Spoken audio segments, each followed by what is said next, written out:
Chapter 1027. Bojio seemed to have sensed his gaze. She tilted her lids, a piece of meat in her mouth. She was pretty, but when she raised her brows, she looked a little devilish. Chin Mo didn't say anything. He watched as she ate until her hands were full. His eyes glanced at the salt and pepper prawns on the table. Without thinking much, he picked up a large prawn and placed it on the plate. His slender and fair fingers removed the shell, leaving only the prawn meat. Then, he placed it into the young man's bowl. Chin Mo's actions were natural and elegant. No matter how shocked the international director was, he didn't say anything. He only sighed in his heart that some people could really change their character when they fell in love. However, in the next second, his opinion changed. Because when the young man still wanted to eat meat, Chin Mo reached out to stop her. He placed 2 stalks of vegetables in her bowl and arched a brow. It was clear what he meant. If she didn't eat, there would be a physics test waiting for her. The Almighty's handsomeness was divided into 2 stages. When he was peeling the prawns for her, he looked very handsome. His entire person looked very attractive. Now, Bojio looked at the 2 stalks of vegetables, lowering her head to take a bite. Her heart was filled with sweetness. She didn't expect that even though her pet had lost its memory, it didn't care about her at all. It wasn't that she didn't like eating vegetables. Humans stood at the top of the food chain. If they did not eat meat, they would feel sorry for themselves, right? Obviously, the Almighty didn't understand this logic when he was young. That was why every time he fed her, he would smash the leaves in her bowl and let her eat it with rice. At that time, she was a picky eater and didn't eat vegetables. Even her father couldn't do anything about her. After all, who wasn't a little devil? Later, when her father saw that she wasn't so picky anymore, he even pulled the young Almighty over and thanked him for a long time. However, the Almighty had always been cold and polite. "Uncle Bo, I'll take care of her in the future." She still remembered that her father paused for a moment, then laughed. "You'll have to ask her own opinion. Other than eating, what else can she say?" It had to be said that the Almighty had a sharp tongue when he was young. But at that time, she really didn't have any objections. She had wanted to raise her pet for a long time. Of course, she would not miss such an opportunity. Even though he was the one who raised her in the end, when he thought about it carefully, she was also enduring hardships in order to gain courage. The pavilion closest to the water enjoys the moonlight first. No matter how young she was, she understood the principle. Moreover, for some reason, she always felt that the food he fed her was tastier. Perhaps it was because every time he carefully pressed the egg yolk and vegetables into the bowl for her, and then stirred the new porridge, the boy she drank was very cute. That was why she wasn't picky about her food. The ancient saying that beauty was a feast for the eyes made sense. For example, just by looking at the Almighty's face, she could eat 2 more bowls of rice. Just like that, he accidentally ate too much for dinner. When she reached the 2nd floor, Bojio realized that the Almighty was asking her to sleep on the same bed as him for the next 3 days. Although they had slept together before. However, 3 days was a little too long. Was it too late to regret now? Bojio turned back, intending to discuss other conditions with the Almighty. Chapter 1028. As long as Chin Mo stood there, he would be so elegant and handsome that people couldn't take their eyes off him. He exuded an aura of an immortal. Not to mention, when he leaned over, his eyes were deep and his lips were curved into a smile. The collar of his shirt was slightly crooked, hanging loosely. It looked extremely casual. He had been the school hunk of number 1 middle school for 3 years and until now, there hadn't been anyone who could surpass him. The Almighty indeed had an extraordinary charm. At this moment, there was a hint of wildness in his expression. He reached out to pinch Bojio's chin, a faint smile on his face. "What naughty thoughts are you having again? MMH? Don't worry, other than the pillow, I won't ask you to do anything else. My hand can't touch you, so you have to control yourself. My mom and the guest are here, so don't act like how you did when the doctor was around." Don't touch me while my hand is injured and behave yourself in other aspects, understand? Little gangster. At this moment, Bojo didn't know how to react. The nickname Little Gangster, Brother Mo, you are the one who is touching me, not me. Bojo pointed to her chin. Chin Mo arched a brow and released his hand. The youngster pulled her down and kissed her with a mischievous smile. But it's hard for me to not touch you. Bojo wanted to kiss him and leave. But Chin Mo wasn't satisfied. He pulled her wrist over and pressed her down on the soft bed while she was breathing. He didn't hesitate to deepen the kiss. Bojo wanted to resist. But he pressed her back with a single hand. He kissed her until she was in a daze. In the guest room, the youngster's t-shirt was half lifted, revealing her flawless waistline. The man's hand moved upwards, following the hem of her shirt. Then he paused. Someone was knocking on the door. Bojo heard it too. She turned and stood up, her breath still a little faint. Chin Mo glanced at the youngster's flushed face, his voice raspy. Don't flirt with me if you don't have any intentions. All right. Bojo replied nonchalantly. Her clothes were wrinkled and her lips were red. It wasn't a good idea to meet movie queen like that. Hence, she turned towards Chin Mo, Brother Mo, open the door. Chin Mo adjusted his shirt, his tone calm. Why, you don't dare to admit it after teasing me? Bojo. This is really depressing. Chin Mo probably liked to see her like this. He reached out and pinched her puffed up face. Benefits. Even opening a door requires benefits? He had no choice but to bow his head when he was under someone else's roof. Bojo replied, speak. Don't go somewhere I can't see. Suddenly, Chin Mo let go of her face, his tone emotionless. Bojo couldn't react in time. I'm here, I have to apply medicine for Brother Mo later, where else can I go? Chin Mo glanced at the fair and tender youngster, his lips lifting into a smile.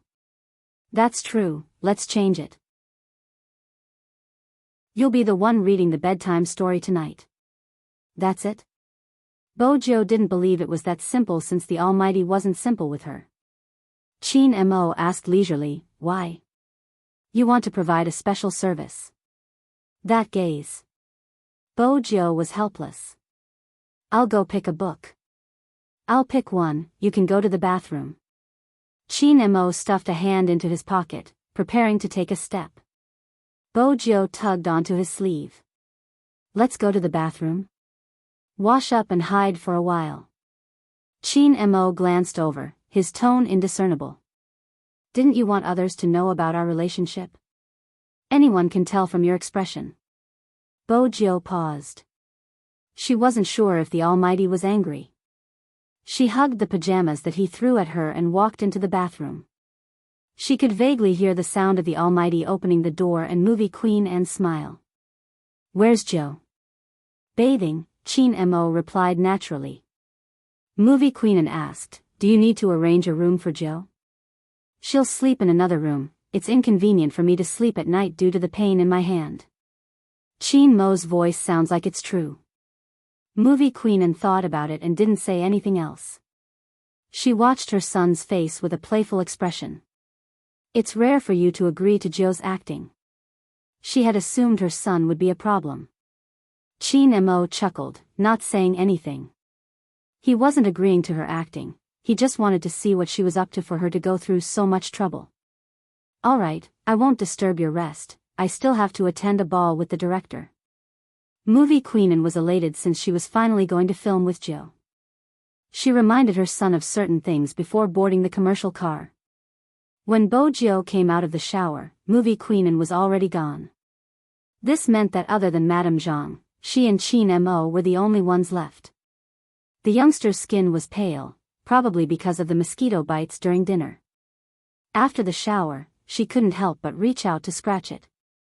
The left side of her face was red. Chin Mo frowned. He placed his phone down, his voice calm. Come over. Bojo was still drying her hair. She walked over with a pure white towel on her head, looking no different from a high school student. She calculated her age. Someone's age should be the same as hers.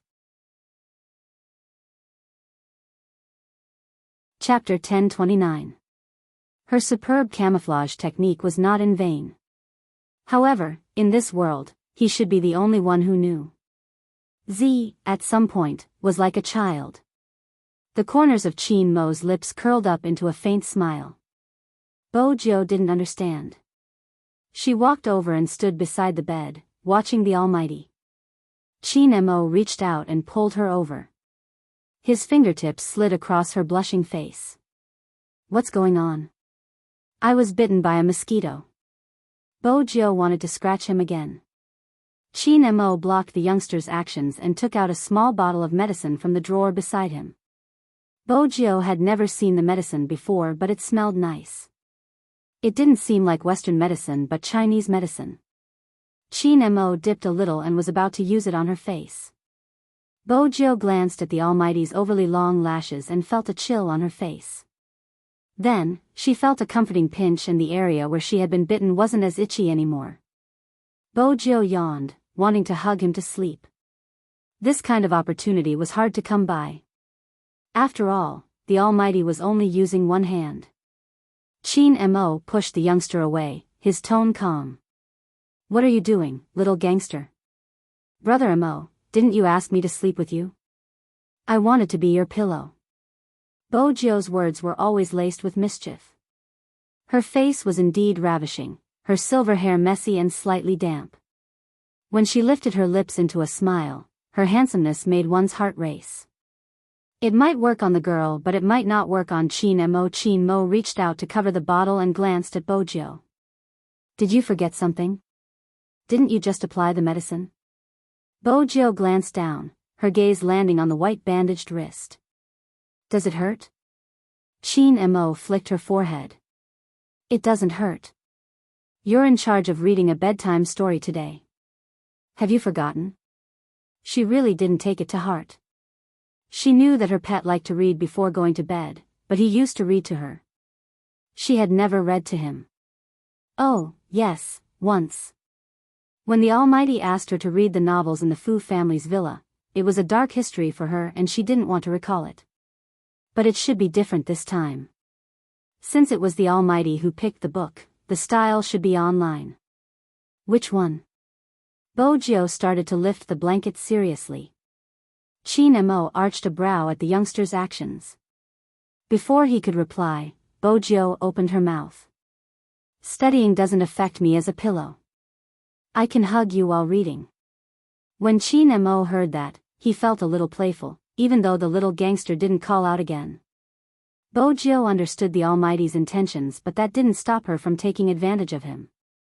Her cold and aloof aura was already tempting. Bojo's mood improved after hugging the person she wanted to hug. She smiled and asked, "What do you want to read?" This time, Qin Mo didn't push her away. But what puzzled Bojo was that the Almighty didn't give her a famous book but a phone. Bojo arched a brow. Qin Mo took the youngster's hand, pressed her fingers, and swiped the screen open. Read it. Pampered hedonistic concubine? Bojo glanced at the extremely childish title. She hadn't expected the Almighty to have such a strange hobby. She opened the first chapter and the voice came out. It was originally calm like water, but when she read the plot about the main character reincarnating into another person, Bojo paused. Qin Mo glanced over. Why? A little ridiculous. Bojo's comment, it's a little ridiculous. Oh, Qin Mo replied. Isn't the plot on your bookshelf about how the male lead will fall in love with you if you splash water on his face? Brother Mo, how can it be the same? Bojo smiled. Every overbearing CEO has a different hobby. At least it caught the main character's attention. Bojo's fingers tapped on her phone as she spoke, an action she would only do when she was deep in thought. Why did the Almighty let her read such a book? Just as the question arose, Qin Mo shut his eyes. Qin Mo shut his eyes. Forget it, it's just a curiosity. Lin Feng recommended this book to me. I'll send one to him later. Her only advantage was her rebirth. As long as the Almighty couldn't figure it out, she wouldn't be exposed. Since Teen Beauty Lin had recommended such a book to the Almighty, how could she not do it? She opened WeChat and typed the title, How Brothers Became Lovers. Very quickly, 2 words came from the other end. F***CK. Straight men usually couldn't read such books. Bo Jiao smiled faintly. Don't recommend such messy books to the Almighty in the future. Lin Feng's stomach wasn't hurting anymore. He sat in the living room eating. When he received the message, he was confused and was about to reply. Just then, another voice message came from the other end. When did you become so intimate with Little Spade? That voice was a little cold and carried a little laziness. But the word intimate came over. Lin Feng couldn't take it anymore, mainly because he knew how possessive his captain was. He immediately replied, Captain, it's like this. Little Spade would always harass me. Since that person is by your side, it's fine. Captain, you have to control this person. I'm still eating, so I won't be a third wheel. He held on to his phone and glanced at the youngster beside him who was rubbing the bridge of her nose. His lips lifted. Why do you always harass Lin Feng? I'm concerned about his relationship with Almighty Yun. Bo Jiao was serious. Qin Mo tossed the phone to the side, smiling faintly. You should be more concerned about our relationship. Yun Hu will definitely leave the country, no one can stop him. Bo Jiao stilled. She didn't realize the Almighty was destroying the evidence. In reality, Lin Feng had never recommended any books to the Almighty. As a straight man, why would he read a romance novel like Exploding Spoiled Hedonist Concubine? If he wanted to read one, he would at least choose one that was more magnanimous. But at this moment, when he saw the title, How Brothers Became Lovers that Little Spade had sent over, he had the urge to search the place. Had he really gone mad? He and Yun Hu were already in this state. Yun Hu was going to leave the country. He had to be more mature. Just like what he had said, he had to be able to differentiate between certain problems. The night sky was getting darker. Lin Feng lifted his head and glanced outside. He had long noticed that the lights in the bedroom opposite his had never been turned on since the beginning. This meant that Yun Hu was still in the hotel with that person. He probably wasn't coming back today. That was right, Lin Feng chuckled. In the end, he didn't search for any books. Instead, he opened some financial articles on his computer and wore his glasses. He was about to move out of the courtyard. If he didn't want to be left behind, he had to work hard. He wasn't suited for politics. Chapter 1030. In the master bedroom of the Qin family. Bo Jiao's thoughts were on Yun Hu's plans to leave the country. She didn't ask Lin Feng about the book. She guessed that it was probably a coincidence. After all, this was a novel where the main character would be reborn. But this coincidence wasn't as safe as it seemed. Bo Jiao was on high alert. Qin Mo watched the youngster's expression and chuckled silently. Such a subtle test was easy to get someone to listen to him. Qin Mo didn't miss the pause when Bo Jiao read about the rebirth plot. Naturally, he didn't miss her probing gaze when she glanced at him. He turned his face over, his nose tall and handsome. Why do you keep looking at me like that? Do you want me to do something? It was rare that Bo Jiao didn't tease him. Instead, she hugged his waist and changed the topic. Brother Mo, what did you mean when you said Almighty Yun was going to leave the country? He's going alone? Qin Mo watched the youngster's eyes. He didn't ask if she was preparing to leave the country alone. Instead, he replied faintly, MMH, Bo Jiao arched a brow. I thought they would be together no matter what. She was used to seeing the two of them being inseparable. Moreover, it was rare to see brothers who had been together since they were young. Even after they entered university, they were still in the same dormitory. Bo Jiao had always felt that it was just a matter of time before they got together. She hadn't expected such an outcome. But in certain aspects, she understood Lin Feng well. Lin Feng was really a straight man, the straight and honest kind. But he wasn't naive. He was much more than what he looked like on the surface. Some people were only suited to be brothers and not lovers. He couldn't take that step because of his family's concerns and uncertainty. An ordinary boyfriend and girlfriend could break up easily. But for childhood friends, once they started dating, they would have to think about many things. Besides, Lin Feng couldn't accept a boy. Because he had the strongest sense of family amongst the members of Supreme Alliance. Even if it didn't seem that way. But from the way he handled things, it was clear what he was thinking. He cared about his parents far more than himself. It wasn't easy for such a person to turn gay. But Bojiu never expected Yunhu to be the first to give up. From Bojiu's point of view, Lin Feng treated Yunhu much better than the fans thought. What a pity. Bojiu shook her head but was stopped by Qin Mo. He arched a brow. You're not sleeping? Sleep. Bojiu smiled, hugging his waist once more. For someone like the Almighty, who had both good looks and a good figure, it wasn't a big deal for him to be a little cold. That was normal. He was always as gentle as water. She felt that the Almighty was doubting her again. But it didn't matter. Once she kidnapped him, everything would be settled. That night, Bojiu slept exceptionally well. Qin Mo was the same. Ever since he had a certain someone, he never had nightmares again. When she woke up, she looked down at the youngster who was hugging her waist. What are you trying to do? His voice was low and deep. After he finished speaking, Qin Mo's gaze deepened.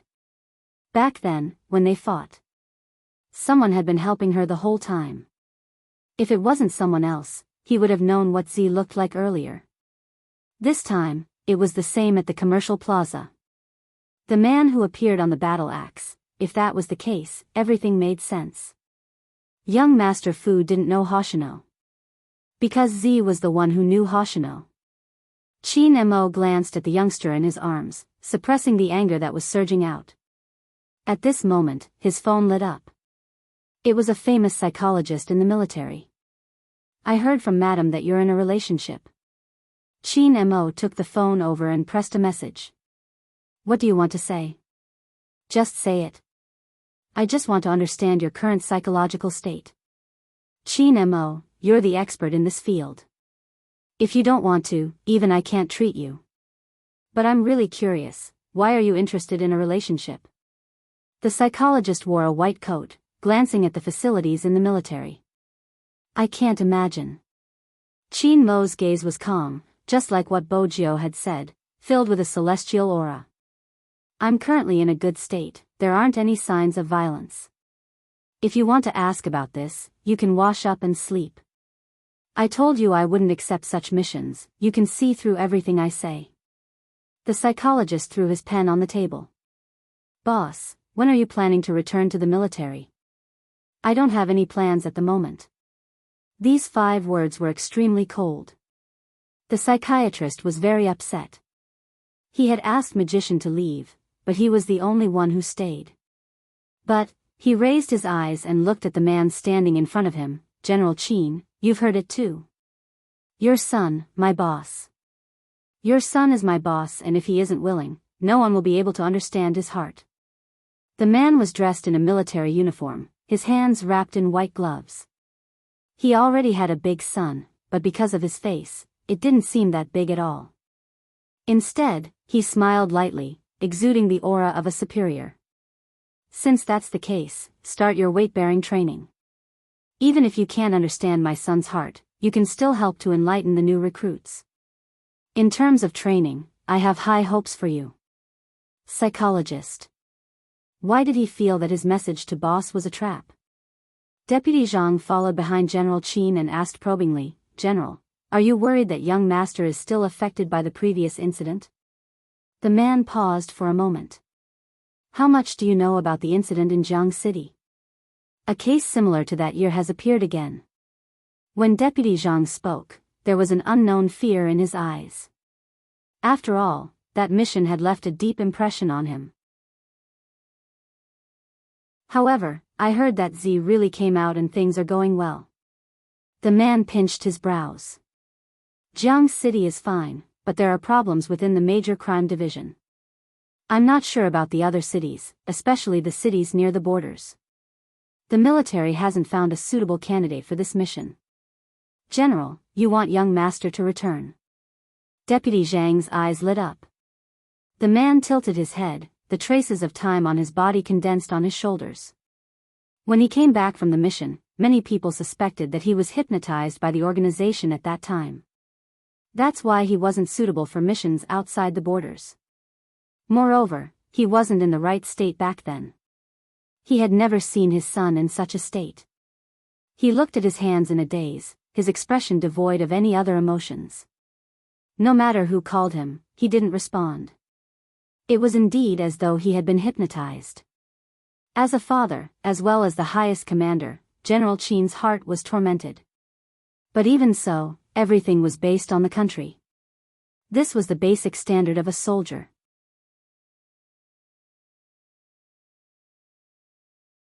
Chapter 1031. No matter what happened. There are always people who have to carry some burdens, so that we can live peacefully in a place without the flames of war. Many people were envious of China. They said that this was the only country that didn't have to worry about war. The sunrise was the same every day. Jiang City's mornings were filled with life. Even beside the courtyard, there would be a classic alley. In the alley, there would be freshly baked golden youtiao with soy milk or tofu pudding. One bite would make one sweat, but it was satisfying. But today, the boss saw that Lin Feng was the only one eating breakfast. He chuckled and asked, "Do you want one person's portion today?" Lin Feng replied vaguely. The boss wiped the table and placed the food on it before turning to take the youtiao. When Lin Feng lowered his head to drink the soy milk, he smiled. He wasn't used to it, but who didn't live like this? But it was a coincidence because this was the closest way to enter the courtyard. Cabs wouldn't drive in. Hence, when Lin Feng raised his head to take the youtiao, he saw Yunhu, who hadn't returned all night, walking over. When Yunhu saw him, he paused. The boss laughed. There are obviously two people. All right, I'll take another portion, the usual. He turned to ask Yunhu. Yunhu replied. Then he stuffed one hand into his pocket and walked over, sitting opposite Lin Feng. In reality, Lin Feng wasn't prepared to see Yunhu so soon. But the other party acted as though nothing had happened. It wasn't appropriate for him to mention yesterday's incident. He didn't speak, lowering his head to drink another mouthful of soy milk. When the boss served the youtiao, he was shocked. What was going on with these two? In the past, when they sat here, they couldn't even finish their sentences, especially the one with fair skin. The boss was referring to Lin Feng. Yunhu was looking at him too. Then he turned his head and lit a cigarette. How was your sleep yesterday? It was all right. Lin Feng looked up. Smoking the moment you woke up? Yunhu rubbed his eyes and smiled. It's refreshing. When Lin Feng heard this word, he didn't know what expression to make. Indeed, he looked like he had been tormented the whole night. He could only smile. Otherwise, no matter what he said, he would end up like an idiot just like yesterday. Yunhu watched his smile, lowered his head slowly, and drank a mouthful of soy milk. Just like before, the two of them sat at the same stall and ate breakfast, but the atmosphere was completely different.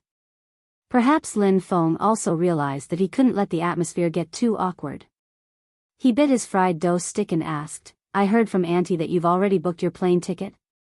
Yunhu had always been a man of few words. We'll be flying in 2 weeks. Lin Feng sighed. The world of the top students. When you go there, remember to send me anything good. I'm not picky. At this moment, Yunhu seemed to have recovered his composure. I know. Lin Feng didn't say anything else.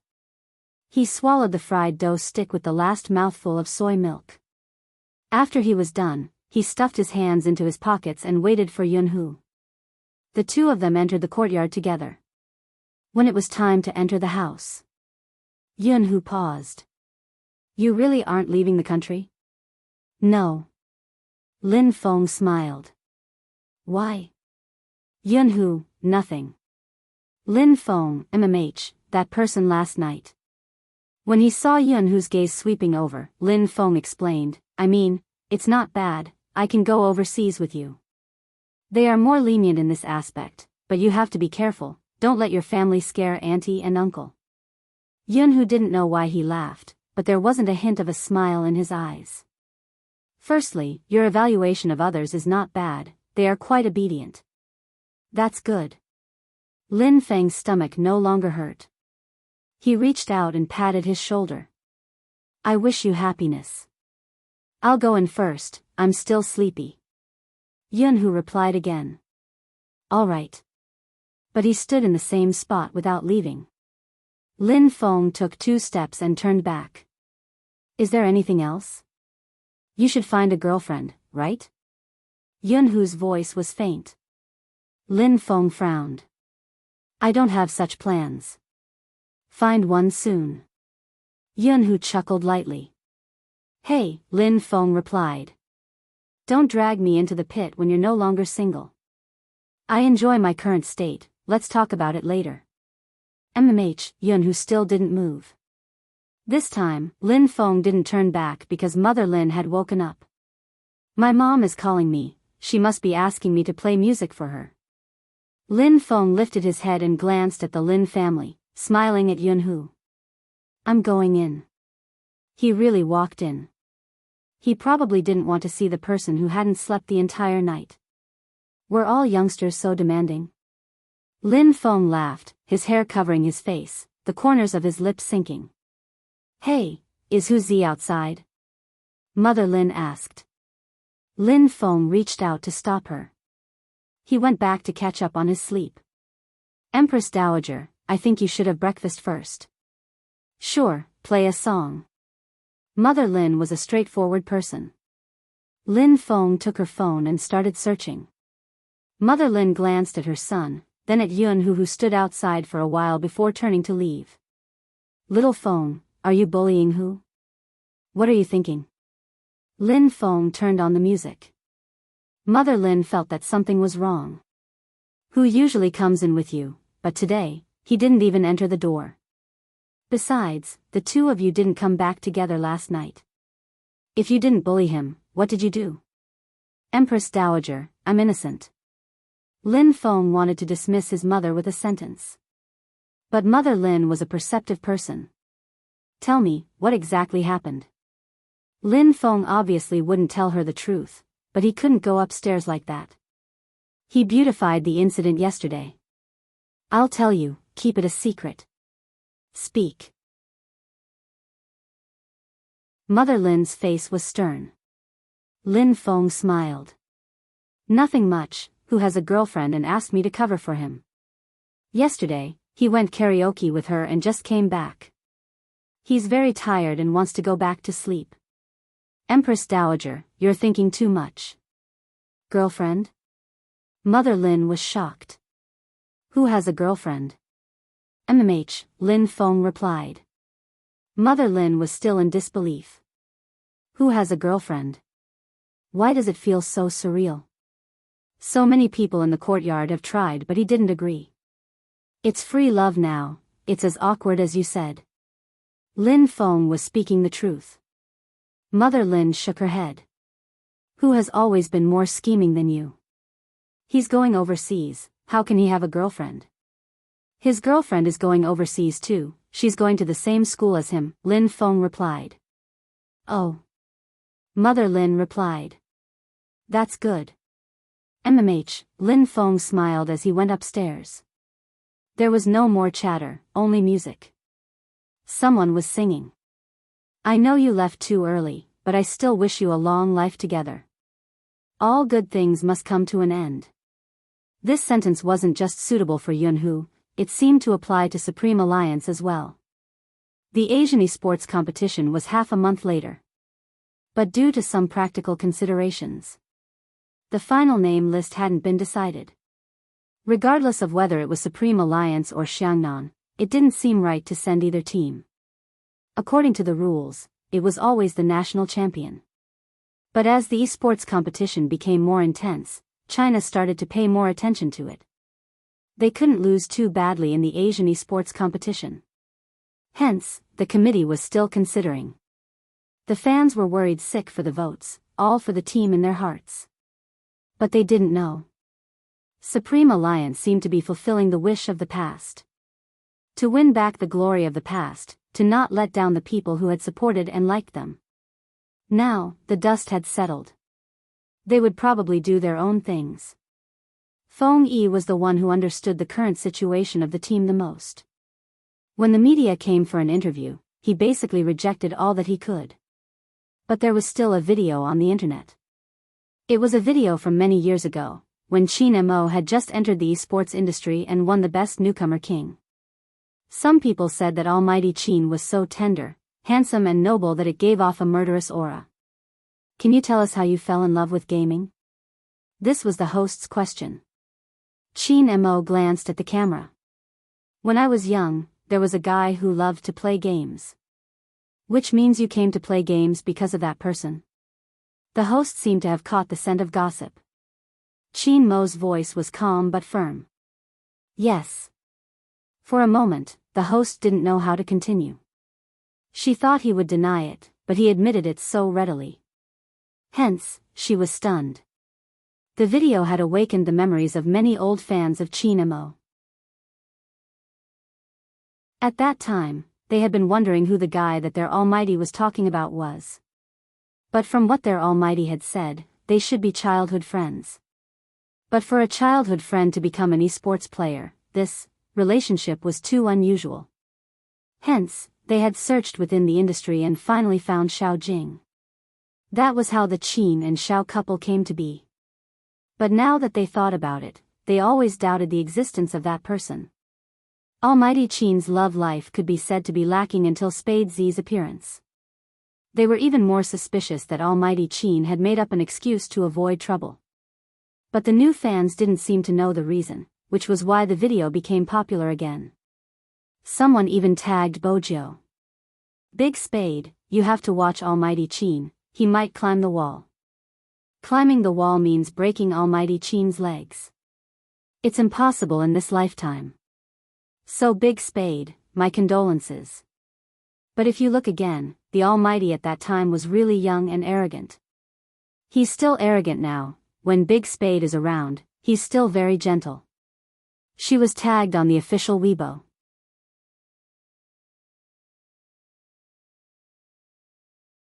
Chapter 1032. On the screen was the Almighty's younger self. It was the fight at the Fifth Avenue. She hadn't taken a close look at the Almighty's appearance. Hence, her memory was filled with his proud and independent figure, as well as the time he had grabbed her wrist, the beautiful curve of his chin amidst the broken light. Now, the Almighty from so many years ago was in front of her. Her attention wasn't on his cold and handsome face. Instead, it was on his words. When I was young, there was a youngster who loved to game. Which means you're gaming because of that person? Yes. When he said the last word, he looked into the camera. He looked like a youngster, with thin lips and a high nose bridge, his eyes so dark they seemed to glow. Bojo gulped. When they had been young, he hadn't gamed often and had spent most of his time with her. When she had brought the keyboard over, she had shown him the simple code she had written. It was a small game that could be operated by pressing the up and down buttons. Her heart had been filled with joy. Afterward, he had wiped her hands and told her that he could play with her but she couldn't play with others. If she got dirty and rubbed herself against him, he wouldn't like it. This was easy to achieve. Hence, in the afternoon, she had plugged in the keyboard and set up a game target. The two of them had played the King of Fighters together. She could still remember his question, "You like it?" MMH. At that time, she had been looking at his prideful and fair face and had blurted out that she liked it. She hadn't expected the Almighty to think that she liked the game. Bojo's fingers pressed down on the mouse, pausing on the interview. She rewound slightly and listened to the two sentences again. After listening to it 3 to 4 times, her lips curved upwards. She looked at the comments from her fans. Bojo took a long time to suppress the words. I'm the one who loves to game, the one the Almighty can't forget. What are you doing? A voice drifted into her ears, elegant with a hint of laziness. It was slow and deep, but it was enough to send chills down her spine. Bojo pressed the words she had typed and closed Weibo. She glanced up with a smile. Browsing the internet. With her movements, the loose collar slid down, revealing the skin underneath. It was porcelain white and smooth, the shade of his collarbone just right. It was beautiful, just like milk. Chin Mo seemed to have just taken a shower. He hadn't dried his hair, and it was dripping wet. When he saw this scene, his gaze deepened. Come here. The young man didn't move, his hands still holding the mouse. Chin Mo walked over, reaching out to pull her clothes up. Mind your image, Mrs. Chin. Hearing these 3 words again. Bojo blushed and changed the topic. What did Madame Zhang do? Xiaolongbao with bean meat. Chin Mo arched a brow. Why? You don't like it? Bojo reached out and hugged him. I like it. Chin Mo's fingers paused for a moment. His gaze was a little dim. No one knew what he was thinking. 2 people came up from downstairs. The steaming soup dumplings had just come out of the oven. Although it was called Xiaolongbao, it was steamed at home, and it was many times more delicious than the ones outside. The surface was soft and chewy, and when the filling was bitten, it left a fragrant taste in the mouth. She thought that 1 basket was enough for the 2 of them. But in the end, when Madame Zhang saw the youngster biting on the last meat bun, she raised her head and asked if she had any more. That was when Madame Zhang realized that she had made too little for breakfast. I'll steam another basket now, Madame Zhang said. Chin Mo replied, there's no need. She'll have a stomachache when she's full. Bojo was still greedy. She lay there, full of energy. Chin Mo felt that this scene was a little familiar, but he couldn't pinpoint where he had seen it before. But the person in front of him seemed to have shrunk a lot. She was still muttering, Momo, can you let me eat another meat bun? I'll eat another one. You've said this 5 times. It was his voice. You gave me all 5, I don't need a 6th one. 6666, this number is auspicious, auspicious. The little fellow was always reasonable. He didn't speak, his fingers pressing on her round tummy. He only said 2 words, shut up. The image was blurry and ethereal, as though it didn't exist. Chin Mo's mind went blank for a moment. When he turned back, the youngster was tugging on his sleeve, her eyes filled with worry. Is your hand hurting again? Compared to a certain someone, he didn't care much about his hand. It doesn't hurt. Chin Mo placed his chopsticks down, freeing his other hand to press her hand down and hold it in his own. They even had to hold hands while eating. Madame Zhang really didn't know what to say. She tried her best not to disturb them. She placed the food down with a smile and walked into the kitchen. She sent a voice message to Movie Queen and, Madam, don't worry. There's nothing wrong with young Master Joe. Movie Queen calmed down slightly when she saw the message. She was worried about Mo's psychological problems. She heard that Jiang City had just calmed down, but the overall situation wasn't good. Even without her husband's words, Movie Queen could vaguely sense that something was wrong. Otherwise, that person wouldn't have appeared for so many days and even sent someone to protect her. Movie Queen was fine, but her son was the main problem. She was worried that the case from that year wasn't over. Time passed slowly. Especially for a university. Ever since the live broadcast at the square. The police had their eyes on a certain university. Some were grumbling, some were afraid, as though something was about to happen. In the canteen, many were discussing it. Fan Jia, why don't you look afraid? Someone asked the student beside her. Fan Jia chuckled. What's there to be afraid of? Which student in a university isn't outstanding? The police are probably anxious to solve the case, that's why they believed the comments online. Besides, this has nothing to do with us. After hearing what she said, someone frowned. I don't think it's completely unrelated. Don't you watch the news? That person has done so many terrible things. Not only did he encourage others to commit suicide, but he also instigated others to infringe on copyright. In the end, he even killed the original author. Isn't that a terrible thing? What we need to do now is to cooperate with the police. Honestly, regardless of whether it's someone from a university, I hope to catch the culprit as soon as possible. I have a feeling that the culprit is inhumane.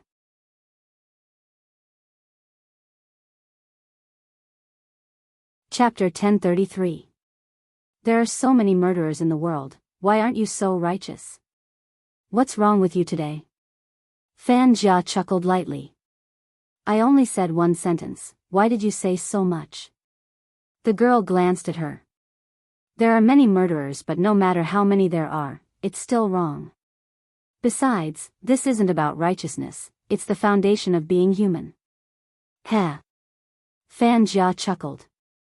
Alright, it's something so far away, why are you thinking about it? Fan Jia isn't wrong, ever since Z's live stream, the police have been investigating every day.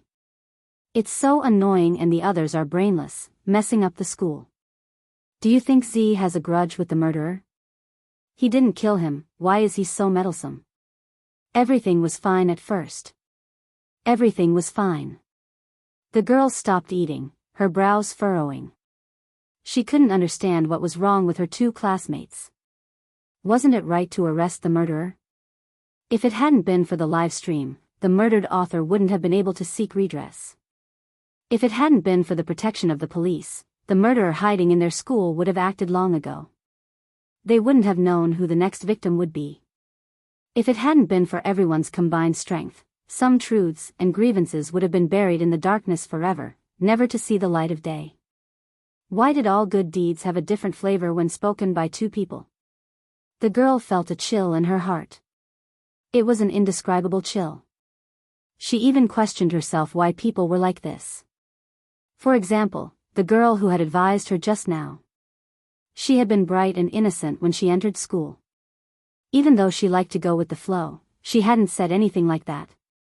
What did it mean to have a grudge against the murderer? Exposing and arresting such an inhumane murderer was the only way to protect everyone. The girl was an ordinary person, she didn't have the ability to do so. She was thankful for those who had the ability and were willing to risk their lives to do so. It was written in a book. When you opened your eyes every day to the bustling traffic, it was the most ordinary peaceful era. It was a place where blood was exchanged. Why did they blame the people who bled but not the murderer? The girl couldn't understand. When her roommate brought up another case, she shrugged her shoulders. Also, as a passerby, let's talk about the original author you mentioned earlier. She's already dead, so what? Why did she have to go against the copyright infringers? Isn't she a little too petty?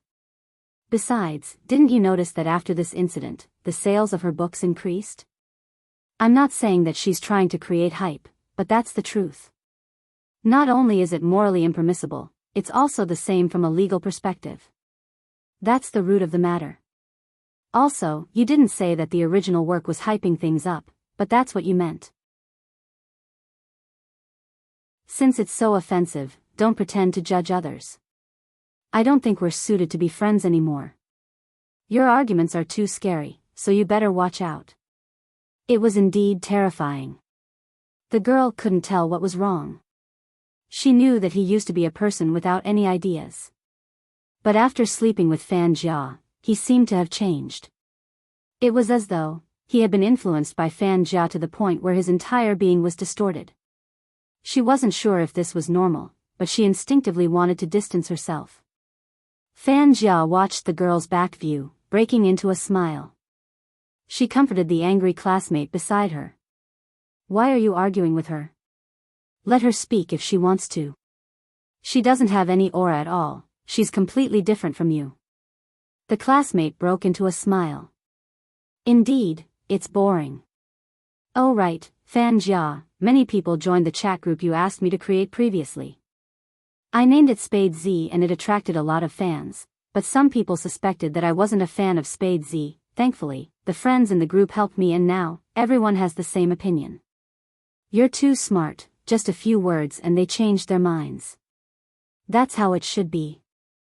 Some people have nothing better to do. If they want to kill someone, then so be it. What has it got to do with us? I had the same thoughts as you, that's why I asked you to create the group. But you have to understand that some people are troublesome, hence, it's better to keep the group a secret. Fan Jia's mood finally lifted. We have to clear a university's name. That's right. The classmate was filled with fighting spirit. Helping a tyrant to do evil had become a way to clear their name. In reality, if it wasn't for such people, Fan Jia wouldn't have known how to escape. The crime squad that Z had recruited made it impossible for her to do anything else. That wasn't all, every time she touched the computer, someone would record it. The maiden's sacrifice had been interrupted. Not only had she lost 2 helpers, but she had also lost the endless supply of goods. Her brother's plan back then was to control people's thoughts and make use of them. She majored in psychology, just like Qin Mo. She could tell a person's thoughts from their actions. Those who liked Spade Z had joined the private chat group even though they knew about the announcement. This meant that they only cared about their likes and didn't care about hurting others. This way, the foundation would be laid. She would follow their thoughts and give them a few hints. Those people would become her invisible helpers. As long as she tore open this hole and used the group to influence them, planting a seed in their hearts, a university would become hers in the future. If the crime squad found out something, it would be Spade Z's fault since the group was created under his name.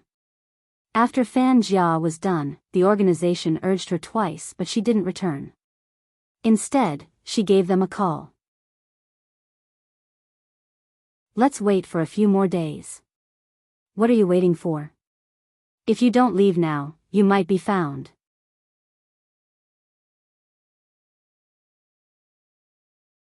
Chapter 1034. Your brother hypnotized Qin Mo? That person was in disbelief. Qin Mo has always been an expert in psychology. That's why he was the one who solved that case. After all, they were both studying abroad. Your brother's grades were always lower than Qin Mo's. That's the truth. Besides, the Qin family has been the same for generations, they aren't affected by external factors. How could your brother hypnotize Qin Mo? Fan Jia, it's true that we're working together, but don't you dare use your tricks on me. Fan Jia knew that ever since Z had appeared, the old man had been afraid. He had been cautious when helping her and now, he was even giving her a warning. This is such an important trump card. Do you think I would lie? Fan Jia stood in the darkness, her eyes looking into the distance. She spoke slowly, I have Z to thank for this. If it wasn't for her, Qin Mo wouldn't be in so much pain. The hypnosis was planted by my brother before he died. At that time, Qin Mo was in a state of mental breakdown. Naturally, he wouldn't be guarded against my brother. Besides, based on what I know, not only did Qin Mo stop working on cases, his memory is also in a mess. When the time is right, I can make use of this. Are you still anxious? There was a moment of silence. You have interacted with Qin Mo in the past and understand him. I still have the same advice, don't be too reckless. If it wasn't for me covering up for your 2 partners, you would be in a much more dangerous situation. The crime squad is starting to investigate the Rao family's case. Once the truth comes to light, I will be implicated and Rao Rong's statement will be detrimental to both of us. Fan Jia's gaze deepened. That's why you should have buried Rao Rong when you were working on that case. I've advised you before, you think you can do whatever you want with your power. He's just a high school student. How dare you talk to me about this now? The person on the other end was obviously furious. How many times have I told you to let Rao Rong off and he wouldn't retaliate? In the end, you cooperated with the club and chased him out of the team, leaving him with no place in the esports industry. Do you know how much effort I had to put in to avoid him? Fortunately, I didn't appeal to the higher-ups. Otherwise, I wouldn't have been able to climb to my current position. Yet, you didn't learn from your mistakes and insisted on using him. Fan Jia narrowed her eyes. It's all in the past, let's not talk about it anymore. Back then, I looked for him when he was in despair. Who knew he would break free from my control? In the end, it was all because of Z. She actually didn't die. I find it suspicious. It doesn't matter if it's strange or not. The person seemed to be tired of the current situation. The problem now is that she's back. Once Z returns, your internet skills won't be enough. Fan Jia hated to hear such words. There are many things that can't be solved with internet skills. No matter how impressive Z is, she can't guarantee what others think. I've been in a university for so long, I'm prepared. Didn't I say that even if I leave now, the seeds I leave behind will sprout in some people's hearts? What did you do to the people in a university? The person on the other end frowned. We had a deal when we cooperated, you can't be like your brother. Fan Jia laughed. I said, how can I not be like my brother? How can I make use of everyone around me? Didn't you know from the start?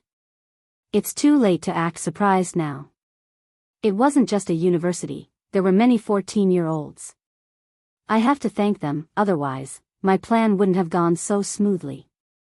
I used Z to commit crimes and they imagined themselves to be whoever they liked. They took their names and used it to attract popularity. That's the type of person I need. It's much easier to control now compared to my brother. After all, no one is clean, including you. You. The person on the other side of the phone was furious.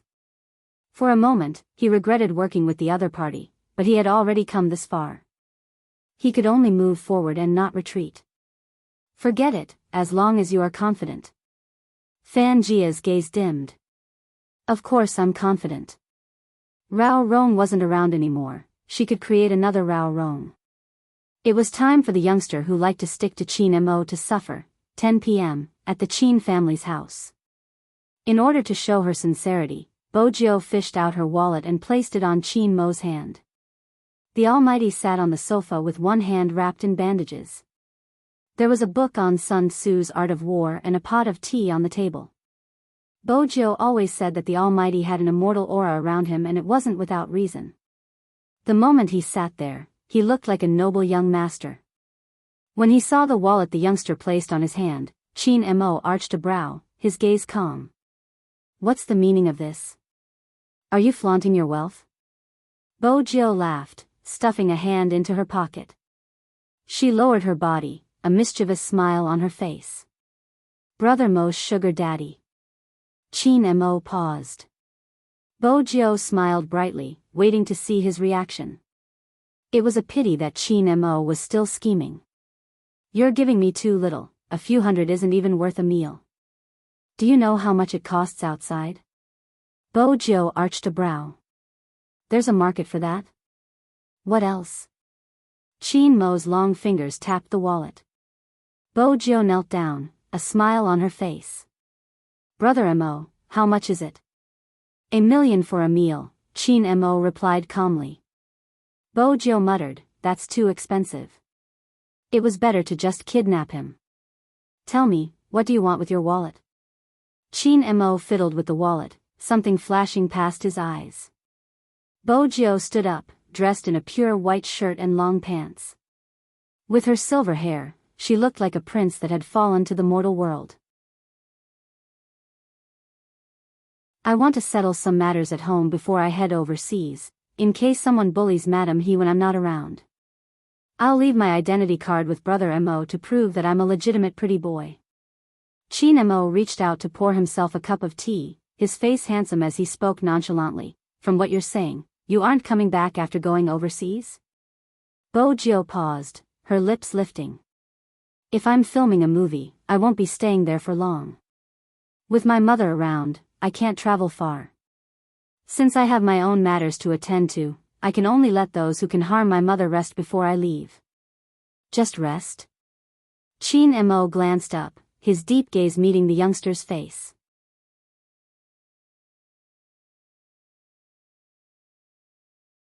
Chapter 1035. After listening to the youngster, Chin Mo took a sip of tea. Chin Mo took a sip of tea and said faintly, "Empty shares." His words hit the nail on the head.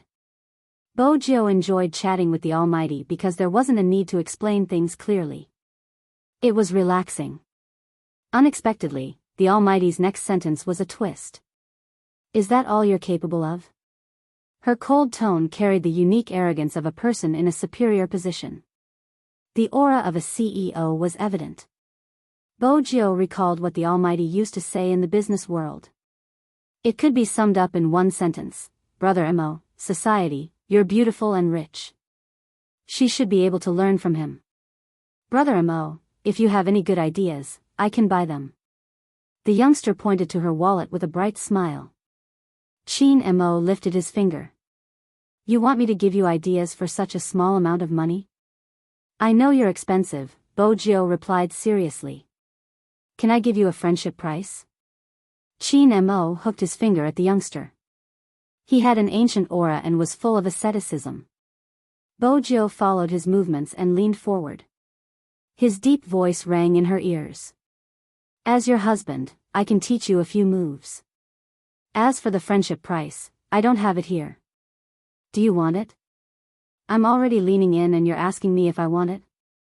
Also, what the hell was that, husband? You're a modern person, why are you talking about ancient literature? You seem more like someone who has been reborn than me. Bojo's ears turned red as she thought about it.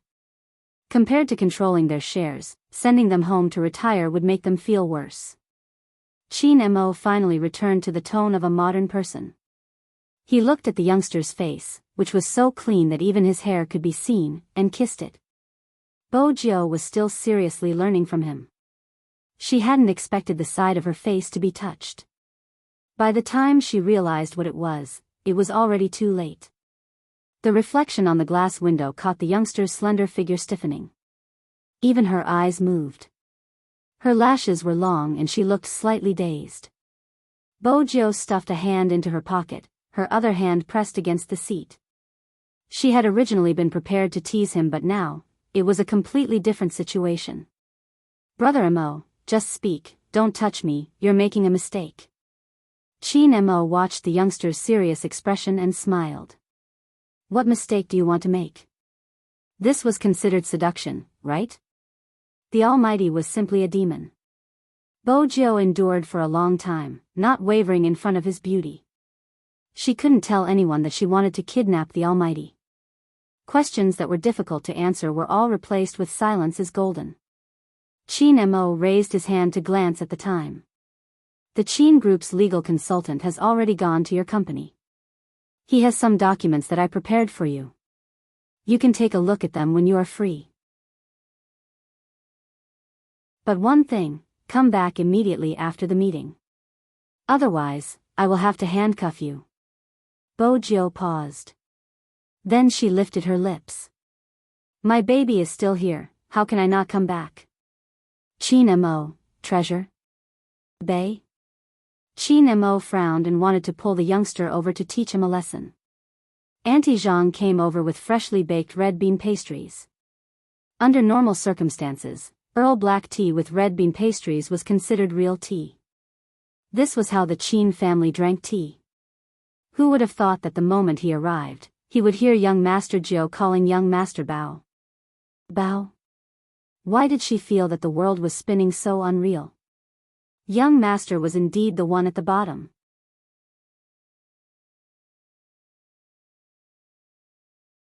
Chapter 1036.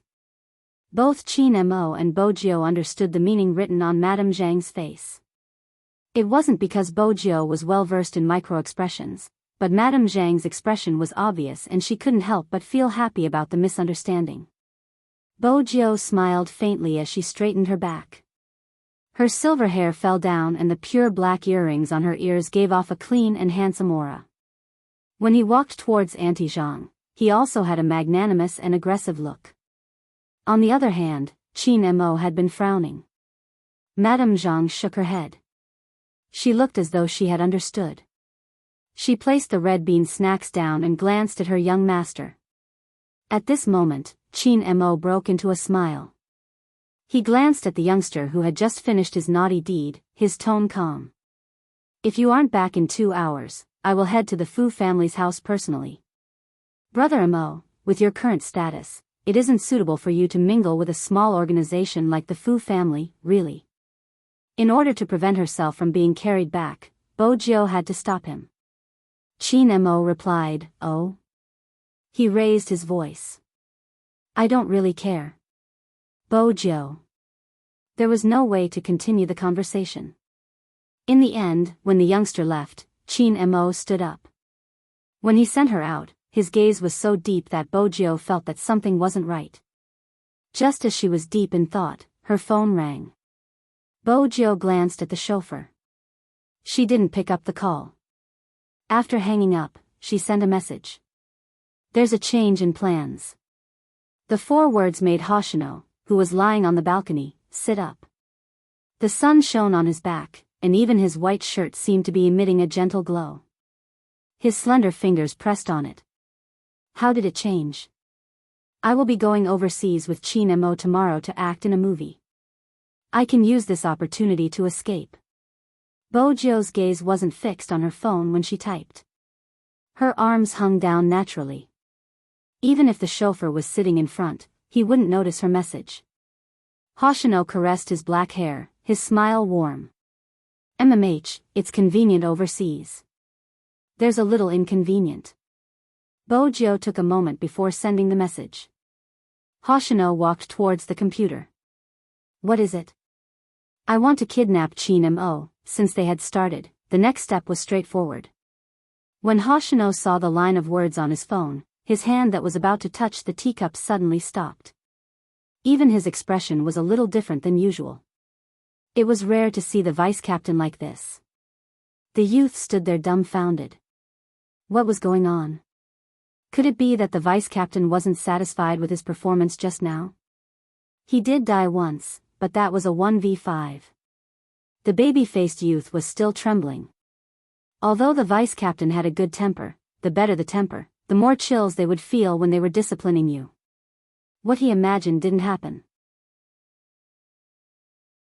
The youth saw the vice-captain put down the teacup in his hand and paused for a moment. Then he pressed the phone a few times as if he was replying to someone's message. The baby-faced man didn't understand. Yu Cixin sat there with his long legs crossed. His black hair fell down. He was devilishly handsome. Someone isn't feeling good. When Hoshino heard that, he didn't say anything. He couldn't say that he didn't feel good. But he didn't expect Z to like Qin Mo so much that she wanted to kidnap him. In Hoshino's heart, that person would always be lonely. Even when he was by her side, it was the same. She lived a carefree and sunny life. No matter how many people she interacted with, it never changed. When she was injured, she wouldn't cry out in pain. But every time when she was quiet, she would stare outside in a daze. She had never really wanted anything. Except for this time. Hoshino couldn't describe how he felt. Just then, another message appeared on his phone. "I know it's difficult. If you don't do it well, your identity might be exposed. I'm worried that Qin Mo is already suspicious of you. Don't make a move and stay in the team." Hoshino frowned slightly after reading the message. "You will be in danger. It's equally dangerous for 2 people." Bo Jiu's hand paused. Then she added, "Don't worry." Hoshino reached out and rubbed his temples. He knew that no matter what he said, Z wouldn't get rid of this thought. Kidnapping Qin Mo was a very dangerous matter. But Z's decision would never be changed. Just as Hoshino was in a daze, his phone was suddenly snatched away. It was Yu Cixin. He still had that signature smile on his face. It often made people think of the hot-blooded second-generation gangster in high school. He stuffed his left hand into his pocket. Let me see what you sent. Hoshino's movement sped up. That speed made Yusishin narrow his eyes. Hiding it like this makes people even more suspicious. Hoshino held his phone. His eyes were clear and his voice was the same as usual. Looking at other people's privacy doesn't seem like something you should do. Yusishin raised his hands. Alright, here you go. Then, he tilted his head and his voice came over. Chin Mo is already suspicious of you. You should restrain yourself. Don't go against the wind and commit crimes. Hoshino raised his eyebrows. He was as gentle as jade and elegant as a gentleman. All right.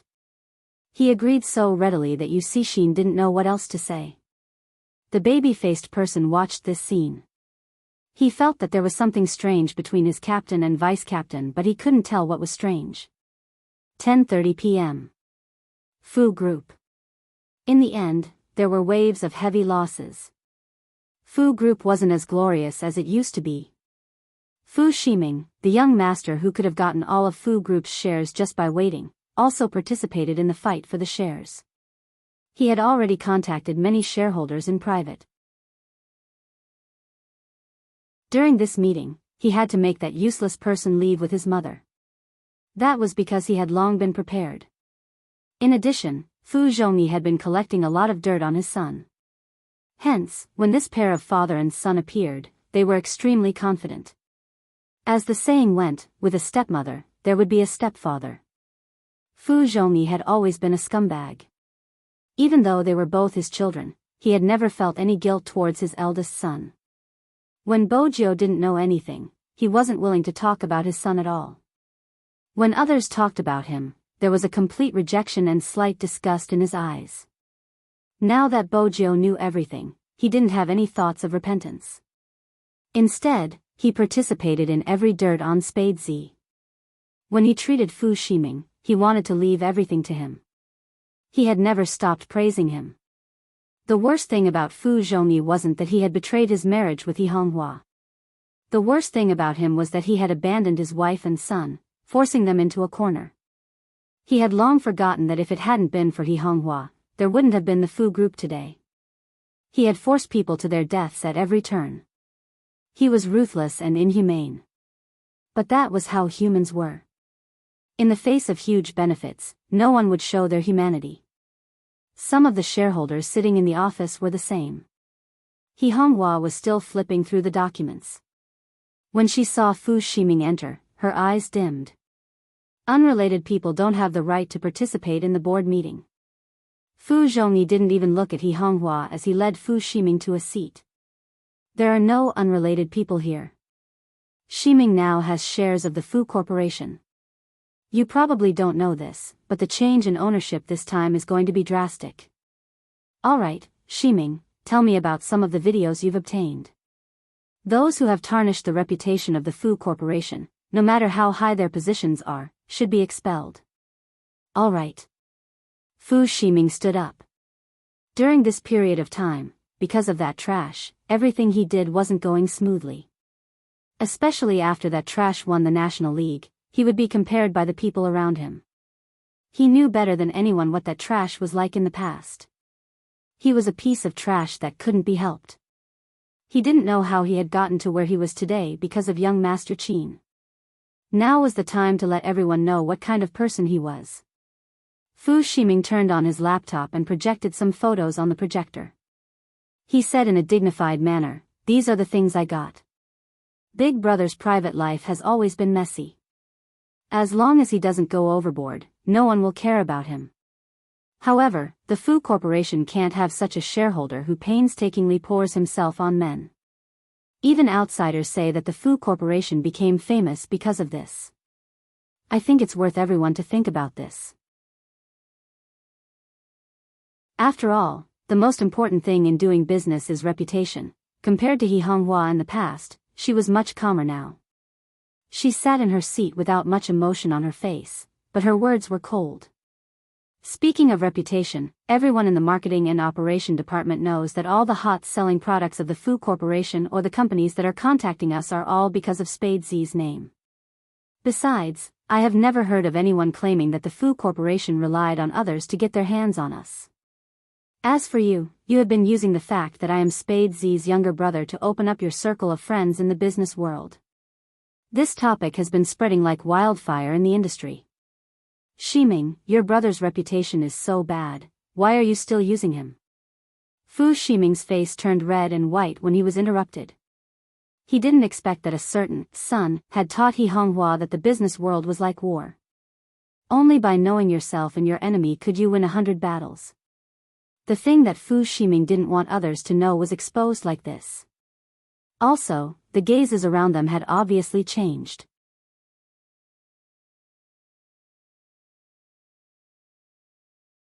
Chapter 1037. My dear nephew's words are reasonable. Just as He Honghua was about to say something, a man in his 50s interrupted her with a smile. I don't deny the benefits brought by Spade Z's name, but when doing business, we have to pay attention to variables. Originally, this matter would have been settled and we wouldn't have interfered, right? But now, everything will be announced in the afternoon. When that happens, Spade Z's name won't be able to bring benefits to the company. Honghua, let me say something from a neutral point of view. Sometimes, you really need to discipline our young Master Fu. I know you guys have a lot of shares now and your words are tough, but this isn't how the company does things. You have to understand the people sitting here, some things have gone overboard and we will consider withdrawing our investment. I think so too. The company's reputation will definitely be affected when there's a problem with the shareholders. It doesn't matter how much we received in the past, the most important thing is that there's a problem now. Since there's a problem, I think we have to deal with it. At the very least, we have to get our young Master Fu to explain himself. Don't you agree? Yeah, once this matter blows up, we are also worried about whether we can get our money back. When He Honghua heard this, she felt disgusted. These people. How could they be so shameless? All the customer analysis is on the data. The profits brought by Spade Z's name are enough for you to get a year's worth of dividends without doing anything. Are you asking for an explanation? You are using withdrawing your investment to pressure us. When the man in his 50s heard this, he spoke again. When have we ever pressured you? Your misunderstanding is really displeasing. Honghua, I am starting to doubt whether you are suitable to be the chairman of the board of directors. When Fu Shiming heard this, he put on an act and said, Uncle Li, don't get angry. Mr. He, Big Bro has made a fatal mistake in the company. As shareholders, we all have the right to ask for an explanation. It doesn't seem right for you to misunderstand us like this. No matter how big of a grudge you have against me in private, you don't want to see me here. However, every single one of our suggestions is for the company to be better. You misunderstand us like this and it really leaves us speechless. He Honghua was caught in a pincer attack by these two people. With just one look, it was obvious that they had come prepared.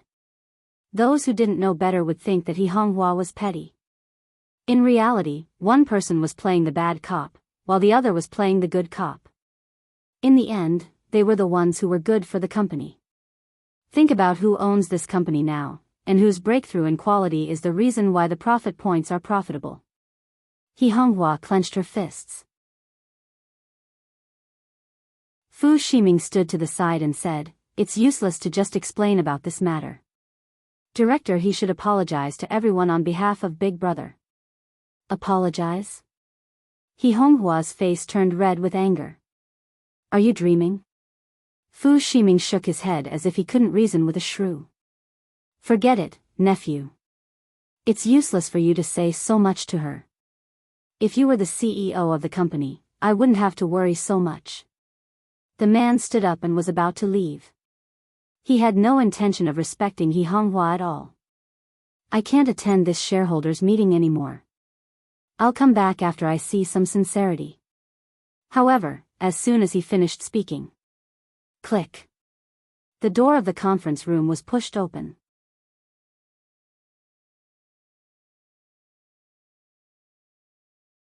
Chapter 1038. Fu Shiming shook his head, looking as though there was no way he could reason with a shrew. Forget it, nephew, there's no point in talking to her. If you were the CEO of the company, I wouldn't have to worry so much. He stood up and was about to leave without any intention of respecting He Honghua. I won't be able to continue with the shareholders' meeting. I'll come back after I see the sincerity of some people. However, the moment he finished his sentence. Kata. The meeting room door was pushed open. A clear but cold voice slowly rang in everyone's ears, like ice cubes soaked in sake. The voice wasn't fast or slow, it was deep and neutral. They couldn't tell if it was a man or a woman, but it was so pleasant that it was hard not to notice. There's no need for that. From today onwards, Boss Lee, you're kicked out. That one sentence broke the silence. In an instant, everyone turned to look at the source of the voice. A youngster stood there, her silver hair matched perfectly with a suit. Her collar wasn't tied tightly, instead, it was slightly loosened. Her tall and slender figure was cut by the light. She was elegant and handsome, a living young master of an aristocratic family. Some people froze. After all, no one had expected that the next time they saw this useless person, he would be even more dazzling than before. Other than the previous shareholders' meeting, which had shocked everyone. This time, there was an indescribable aura. It was as though an ancient sword had finally been unsheathed from its scabbard, shining with its original brilliance. The expression on Boss Lee's face seemed to have been sucked out, leaving only anger. What do you mean? What I said. Bojiu walked over, supporting herself with one hand on the meeting table. She smiled. Boss Lee, don't you want to withdraw your investment? Sure, from today onwards, you're kicked out. Manager Lee laughed. Some people think they're so great just because they're good at gaming. Alright, let's divest, right? Everyone heard it. With such a small shareholder, the company's profits won't be any better in the future. If we don't divest, do we still have a way out? Brotherly, Fu Zhongyi stepped forward and patted him on the shoulder. All these years, we all know how much you have done for the company. Don't worry, we won't let anyone force you to leave. The most important thing to do in a business is to learn to be grateful. It seems that some people are clearly not suitable to be the decision makers of the group. I'm sure everyone here knows who is right and who is wrong. At this point, Fu Zhongyi turned his head and looked at everyone in the meeting room. Everyone can see that my son is full of hostility and doesn't respect these elderly uncles at all. This goes against the ideals we had when we started our business. I suggest that we start with the highest voting rights. No matter how many shares we have, the one with the most votes will be the one to manage the lawsuit. When Manager Lee heard that, he immediately said, yes, activate the highest voting rights. The company cannot be destroyed by such an arrogant person. When He Honghua heard this, there was an obvious anxiety on her face. She had never imagined that Fu Zhongyi would have the cheek to say that the most important thing in business was gratitude. The people who had started the business with him had all been kicked out of the company by him with all kinds of excuses. And this Manager Lee was one of the people who had squeezed out other people's positions back then. What credit? What credit does he have? When these words came out of their mouths, He Honghua only felt a wave of disgust, a disgust that came from the bottom of her heart. How can there be such a shameless person? And the other party even wanted to use this reason to activate the highest voting rights? It was not easy for Chuzhou to get back her shares. It was so that she could have the absolute right to speak. Once the highest voting rights were activated, all of her previous efforts will be in vain. From the moment they entered the room, the other people were very quiet. Obviously, they had made a deal with Fu Zhongyi behind his back. So, they acquiesced to Fu Zhongyi's words. When He Honghua saw this situation, she was very anxious and wanted to say something. The youngster just sat there and said casually, credit? When did Manager Lee do anything that is beneficial to the company? Aren't you always getting rebates for purchases? Who are you saying is getting rebates? Manager Lee exploded on the spot. I'm telling you, don't slander me. The youngster looked at him and said very slowly, Lawyer Bai. Lawyer Bai? Which Lawyer Bai? When Lawyer Bai is mentioned, the first thing that people think of is the word Bai. Manager Lee's face turned pale for a moment. No, impossible, it can't be that lawyer Bai. Unfortunately, his prayers did not have much effect in the end. A certain someone in a suit walked in from the door.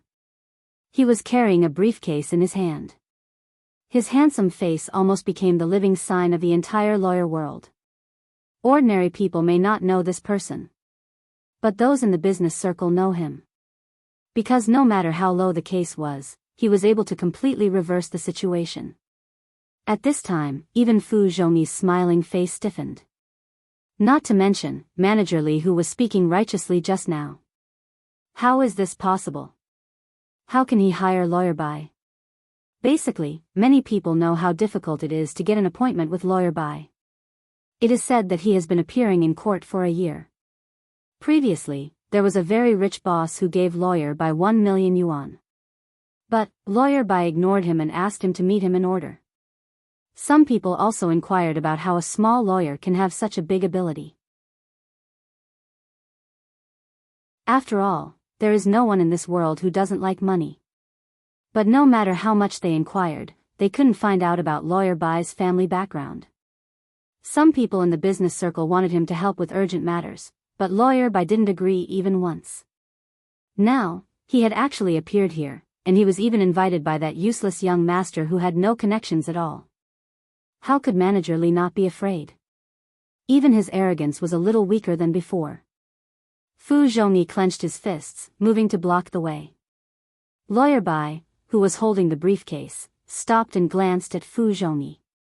Fu Zhongyi smiled. Lawyer Bai, I know you received money, so you had to make a trip here. How about this, I can double the amount that the person who doesn't care about the company gave you. Fu Zhongyi's words were especially generous. He didn't look like he was broke when the company was in trouble. However, after Fu Zhongyi finished his sentence, Lawyer Bai revealed a mocking smile. He walked past Fu Zhongyi, heading towards the youngster. His voice was calm. Boss, can we begin, boss?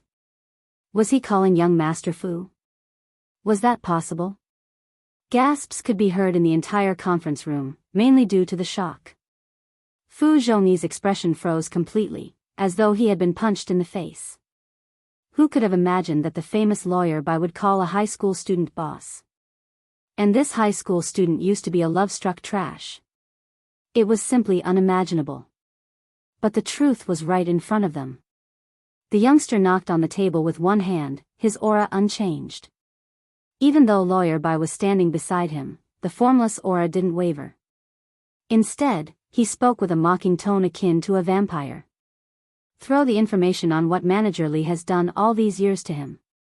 The spare parts were originally cheap, but in order to get more commission, he doubled the price of the supplier. No wonder the Fu Corporation's profits are so low. From the start, someone has disregarded the company's profits and reaped huge benefits. According to the company's rules, the shareholder with the biggest share has the right to kick out the shareholder who damages the company. After being exposed of what he had been doing recently, Manager Lee's expression changed. It was as if all the blood had drained from his face. But that wasn't the end. The youngster got Lawyer Bai to print out all the relevant information, handing a copy to each of the shareholders. Bo Jiu continued, you can come in and take him away. The other shareholders glanced at each other. They had assumed it was the usual security guards who had come to take him away. When they saw that the person who came was wearing a police uniform and handcuffs, all of their foreheads broke out in cold sweat. Manager Lee's eyes widened. Lawyer Bai pushed his spectacles up his nose, his tone calm and emotionless. As Mr. Lee had embezzled a huge sum of money during his work, from today onwards, we have officially filed a lawsuit against him. It seems like there's a conclusion. Which meant that the police had verified the information and were here to arrest him. Boss Lee was really done for this time. Relatively speaking. Fu Zhongyi and Fu Ximing's plan had been disrupted halfway. Some of them watched as Manager Lee was brought out. They had already lost half of their courage. Besides, this wasn't the end. The youngster on the boss's chair laughed again, her tone calm. I heard someone wants to withdraw his investment. Which uncle is it? Stand up for me. The fat man who had helped Manager Li and Fu Zhongyi to suppress He Honghua was sweating profusely. The sound of the metal cuffs on Manager Li's hands made him feel as though he was going to end up the same way. He had only taken Fu Zhongyi's money and helped them verbally. He had no intention of withdrawing his investment. After all, there were 3 or 4 people who wanted to rebel. In the current Fu Corporation, if they didn't do something, they could be eliminated at any time. This wasn't the life they wanted. They just wanted money, they didn't want to do anything.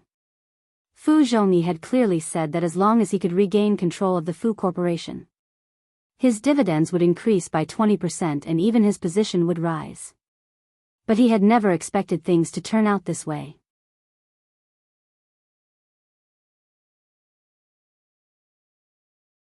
Chapter 1039. Boss Zhang. The youngster's voice was as pleasant as ever, carrying a hint of indolence and coldness. The fat man who was pointed at trembled and stared at his wrists as if they had been handcuffed.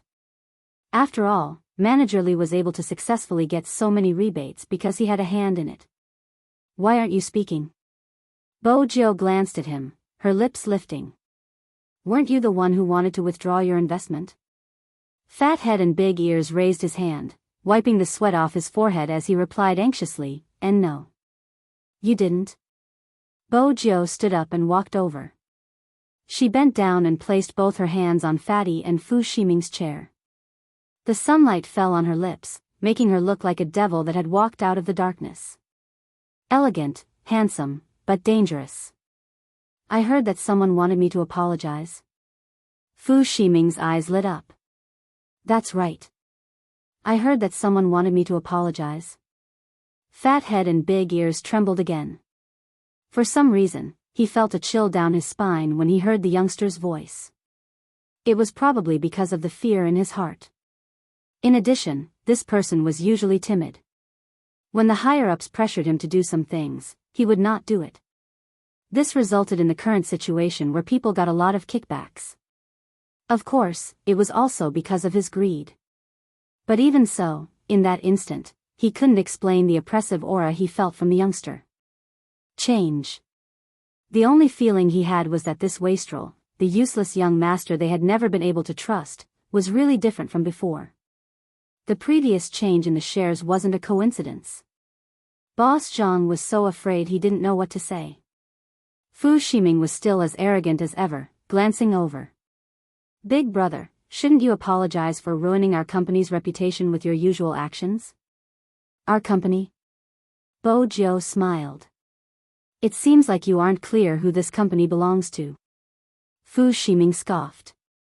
Big brother, I think you are the one who isn't clear. I already have shares in Fu Group, so of course it belongs to our company. Oh. Bo Jiu arched a brow. Lawyer Bai, please show everyone the restructured company structure. Lawyer Bai took over Fu Ximing's previous position and inserted the USB drive into the projector. A document was projected out and it was written in black and white, clearly stating the changes to the company. As the document unfolded, both Fu Ximing and Fu Zhongyi's faces darkened. Fu Zhongyi could no longer pretend to be magnanimous. He slammed the table with his right hand. Nonsense. What nonsense? What do you mean by the distribution of shares will be based on performance? You even gave shares to some employees? What are you doing? Do you want all of us to withdraw our investments? Sure. The young man's words landed on Fu Zhongyi's head. Fu Zhongyi looked like he couldn't believe his ears. He paused and said, "What did you say?" You can withdraw your investment. Bo Jiu's posture didn't change, but her gaze was as sharp as ice. Let me take this opportunity to tell you something, Boss Fu. You don't have to threaten me with withdrawing my investment. To put it simply, I have money. Fu Zhongyi's breathing changed when he heard the outrageous words. You mean you want to force us, the old board members, to leave? Fine. I want to see how you are going to operate without our funds. You will be begging us then. Lawyer Bai pushed his spectacles up the bridge of his nose, reminding him, Boss Fu, You probably haven't finished reading the document boss asked me to draft.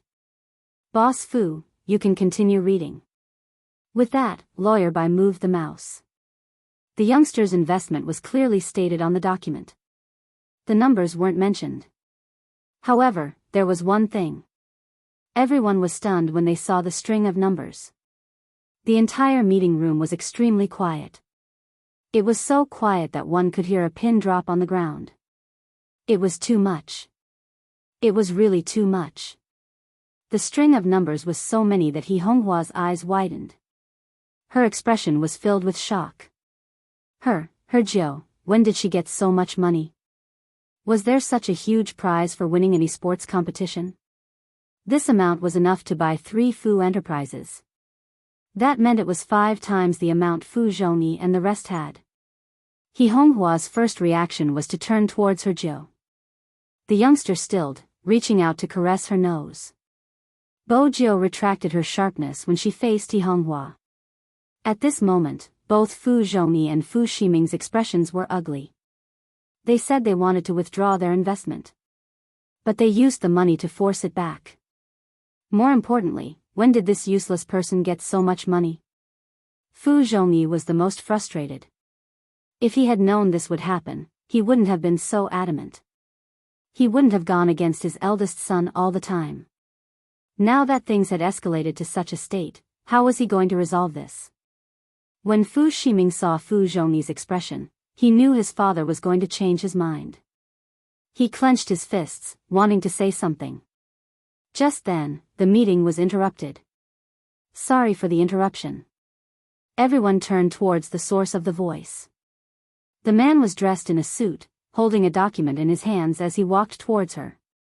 Young Master Jiu, I'm from the Qin Group. This is the investment from Boss Qin. It's 5209911314, it's not a lot. Boss Qin said that it represents his sincerity. 500 million? Not a lot. That was the first reaction of the shareholders. Only Bo Jiu paused when she heard the string of numbers. She remembered the password the Almighty had told her and coughed lightly. Tell Brother Mo that I've received his sincerity, but he doesn't need the investment. All right then. The man smiled. Boss Qin predicted that young Master Jiu wouldn't accept it, but he instructed me to pass on the message. There are 20 minutes left before the 2-hour deadline. Boss Qin's car is downstairs. Hearing this, the shareholders were so shocked that they didn't know what to say. They had indeed heard of it. Young Master Qin and their young Master Fu had a good relationship. But no one could be sure if the word good was an exaggeration. After all, they were from the same team and it was normal for them to work together. Everyone in the business world knew that young Master Qin valued esports the most. Back then, Ximing had mentioned that he had a good relationship with young Master Qin. But one day, when Ximing had gone over to greet him, young Master Qin hadn't even spared him a glance. Hence, the shareholders had always maintained a neutral attitude towards such matters. In other words, they weren't completely convinced. But on this day, young Master Fu had come for the meeting and young Master Qin had immediately prepared 500 million. He had even waited downstairs personally. How good of a brother could he be to such an extent? Or was it as the internet had said? Young Master Qin and young Master Fu were together? If that was the case, how many times would Fu Corporation's market rise in the future? Everyone wanted to use their calculator to do the math. They didn't even need to think about withdrawing their investment. The best thing to do now was to stay. However, it was not up to these people to decide whether to leave or not. Bo Jiu straightened, stuffing a hand into her pocket as she walked towards Fu Zhongyi, who had stiffened. Actually, it doesn't matter if you withdraw your investment or not. Boss Fu probably hasn't finished looking through the company structure. Lawyer Bai, please continue. Sure. Lawyer Bai pointed. She reached the last page. It was written clearly that from this day onwards, Fu Corporation would be dissolved and restructured. The name of the corporation would be changed to He Corporation. This meant that from today onwards, everything here belonged to He Honghua. When he saw the 2 words He Corporation, Fu Zhongyi felt his vision blur. Fu Zhongyi felt his vision blur. He had never imagined that his child would use such a method to deal with him. His chest heaved up and down as he pointed at the youth. You did this to me. Aren't you afraid of divine punishment? Divine punishment? Bo Jiu laughed lightly. Back then, you abandoned your wife and son to settle down outside. You even chased away all the people who had helped you in the past. Back then, you didn't even think about who was the one who had accompanied you day and night to start your business. Who was the one who had taken out all your savings to help you set up the company when you were in dire straits? It was my mother, He Honghua. But President Fu, for the sake of the mistress and himself, he forced my mother to have no say in this company at all. Outside, he only laughed at my mother for being a village girl from the countryside and how uncultured she was. My mother's personality is fierce, but no matter how fierce she is, she still knows her limits. You and the mistress clearly know my mother's level of education, yet you deliberately made my mother embarrass herself in public. After that, you spread it as a laughing stock and deprived her of the dividends that should have belonged to her year after year. In the end, when she came out to set up her own subsidiary company, you still suppressed her. Boss Fu, even such a scumbag didn't suffer divine punishment. Even if I suffer divine punishment in the future, it will be after you. You. Fu Zhongyi's fingers trembled in anger. Fu Jiu smiled. Please leave with your obedient son, we still have to continue with our shareholders' meeting. This company doesn't belong to the Fu family anymore, it belongs to the He family. Fu Zhongyi would never have expected to lose his authority in the company. But Lawyer Bai's words were never just for show. Was he really going to be chased out of the company just like that? For some reason, he watched the youngster's handsome and smiling face. Fu Zhongyi suddenly recalled a year ago. It had been around this time. He had sent out orders for He Honghua to leave the company. She had only attended the meetings occasionally as a shareholder. At that time, his eldest son had been there as well. He had been standing outside and shouting at He Honghua. Why don't you talk to Dad properly? Why don't you dress up prettier? You only know how to dance in the square. If you could be like others, this wouldn't have happened. Did you do something embarrassing again to be chased out? You asked me not to ask, so don't bother about me. The louder the commotion, the better it was for him. Because of this incident, the relationship between the mother and son had deteriorated. He didn't mind since he didn't want a useless person to inherit the company.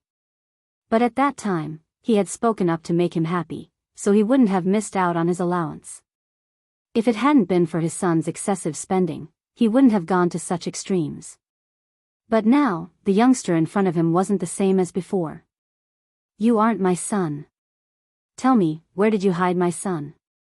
Fu Zhongyi reached out and grabbed the youngster's collar. His meticulously groomed hair was disheveled because of this action. His face trembled, his expression a little deranged. He is clearly a useless person. Who exactly are you? Bo Jiu didn't move, allowing him to roar. One of her hands was still in her pocket, her cold and handsome face sweeping them a glance. She looked like a noble vampire looking down from above. I am someone who crawled out from hell. My job is to destroy ungrateful scum like you. Fu Zhongyi's entire body trembled. At that moment, it was as though he had seen a devil. His eyes shook violently, as though he had been shaken by something. His grip on his collar loosened gradually. Fu Ximing was smart. He knew that if he stayed any longer, he would only end up worse.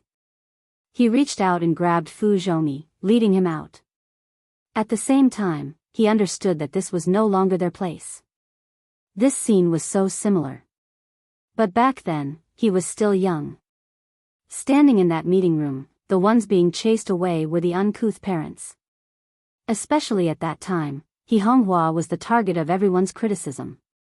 Who would have thought that the useless son she gave birth to would end up like this? At first, he had thought that with those photos, Fu Jiu would be useless. But now, they were the ones who were useless. Regardless of how valuable his shares were, once the main company was disbanded and the name changed, it would be converted into cash. He wouldn't be allowed to continue being a shareholder. For people who do business, it was as though he had nothing left. Besides, Fu Zhongyi's business couldn't be entirely using his own money. There was still the loan from the bank. With that in mind, Fu Ximing didn't even want to help him up. Why was his father, who used to be so pleasing to the eye, a burden now? Fu Zhongyi was infuriated. He wanted to turn and analyze the situation with his beloved son, but he realized that Fu Ximing's gaze had changed. He had seen that gaze many times. Because he had looked at He Honghua and Bo Jiu with the same gaze. Disdain, as though he was looking at a piece of dog skin plaster that would stick to him. In that instant, Fu Zhongyi's heart turned cold. He didn't know why, but he suddenly thought of the word retribution on the other side. In the meeting room.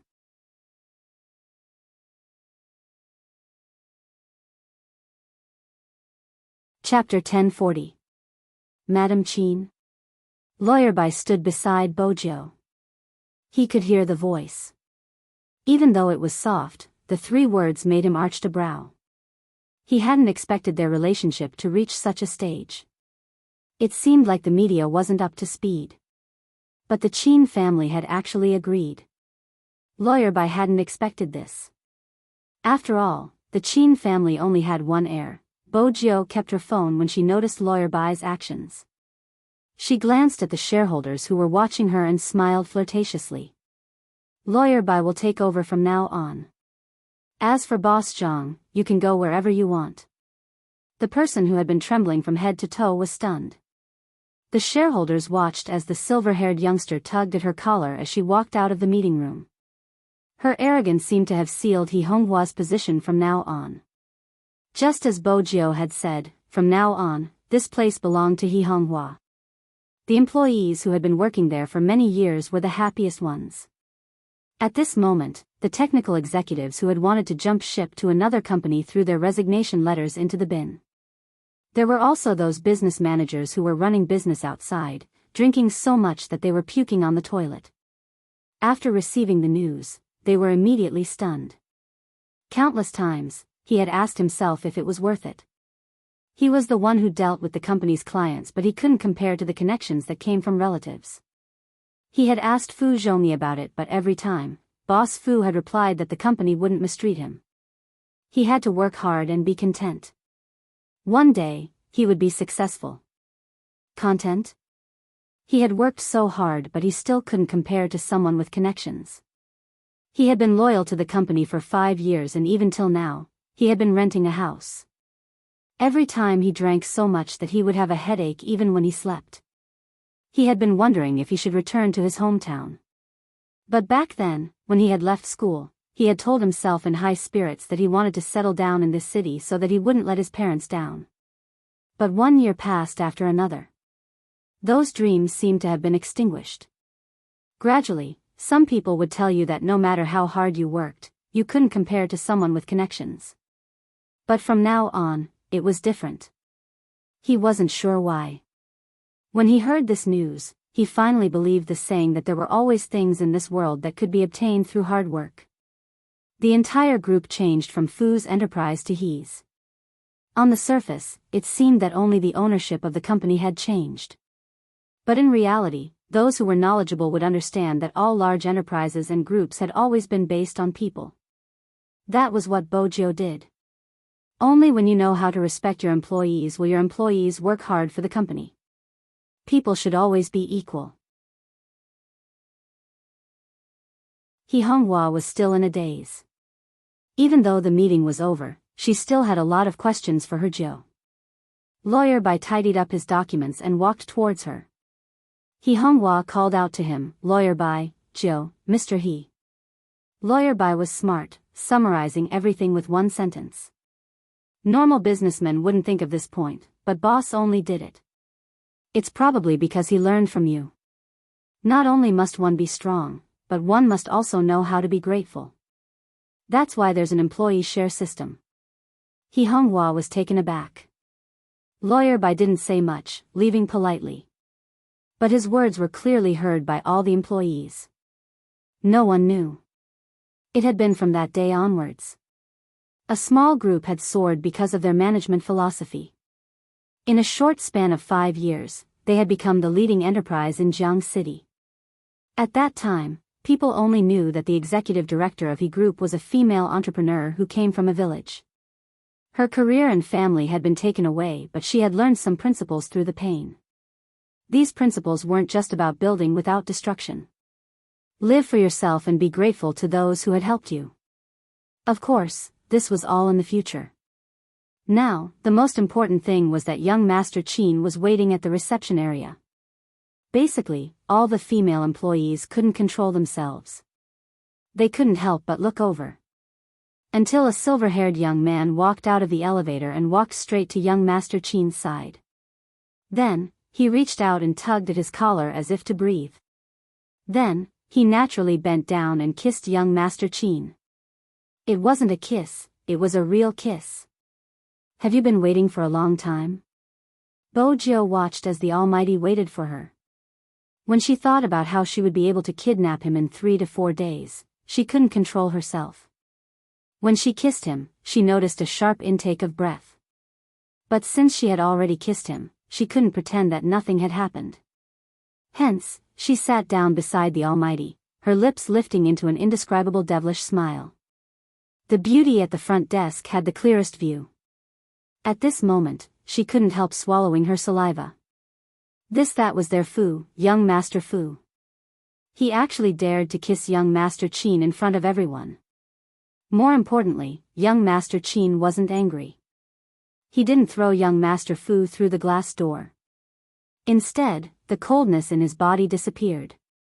He placed the business magazine aside and reached out to pinch young Master Fu's face. What was going on? The strangest thing was the way young Master Fu had kissed young Master Qin and the way he had said it. It was as though a CEO was treating his newlywed sweetheart. Their positions were all messed up. Was it because of their young Master Fu? Before anyone could regain their senses, Qin Mo had already pulled Bojiu's hand up. Qin Mo held onto her hand and stood up. His other hand was wrapped in a white bandage, making him look noble and aloof, unlike before. He didn't seem to care about the commotion he had caused. He walked past the Fu Corporation's employees and reached the entrance. There was already a chauffeur inside. The car didn't look very eye-catching from the outside. Compared to the cars in the Qin family's garage, this was probably the most low-profile. Bojiu noticed it but didn't think much about it.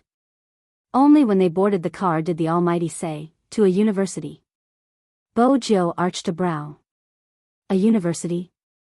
To meet the headmaster. Qin Mo supported his chin, his voice indescribably lazy. You will fail if you don't attend classes for a long period of time. That was when Bojiu remembered that the Almighty hadn't graduated, but the Almighty never attended classes. Besides, a university wouldn't bother him in this aspect.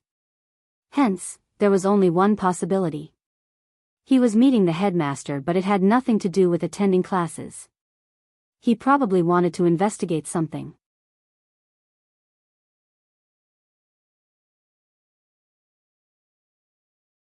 Chapter 1041. A university was the capital university of Jiang City. It wasn't just the number of students. At this stage of the year, there were many tourists from all over the world. It had almost become a landmark in Rivertown.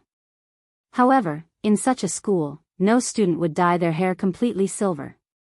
Basically, the moment Bojiu entered the school, she became the center of attention. Coupled with that handsome face and Qin Mo who was standing beside her, it was hard to believe.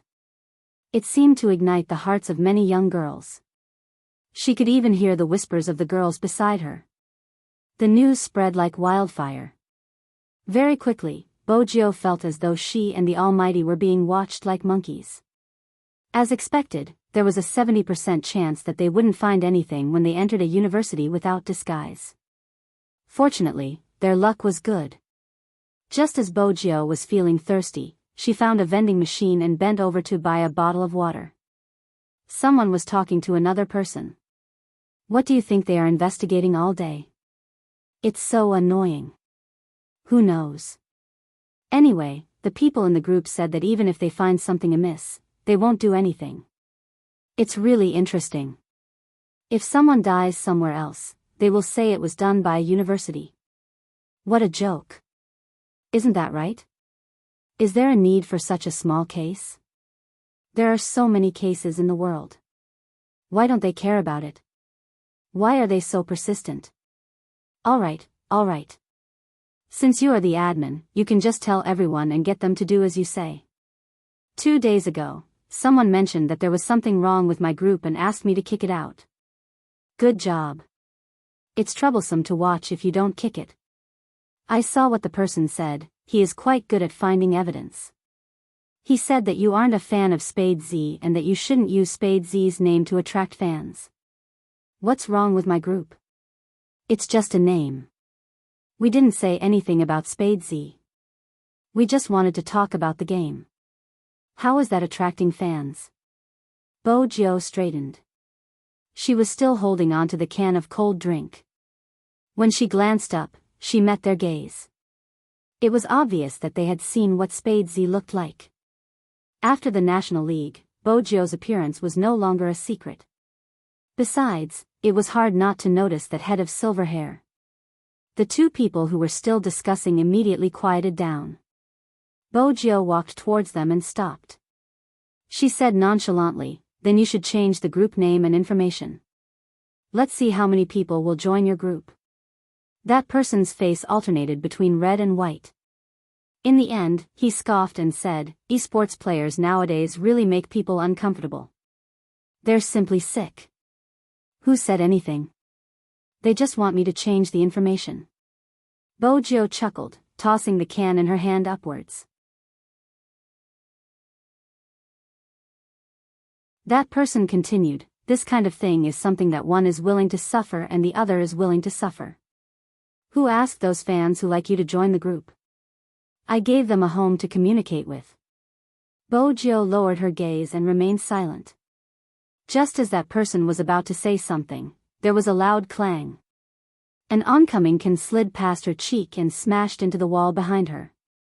That kind of strength caused an echo. The girl froze, her face flushed red. The pain caused her expression to change instantly.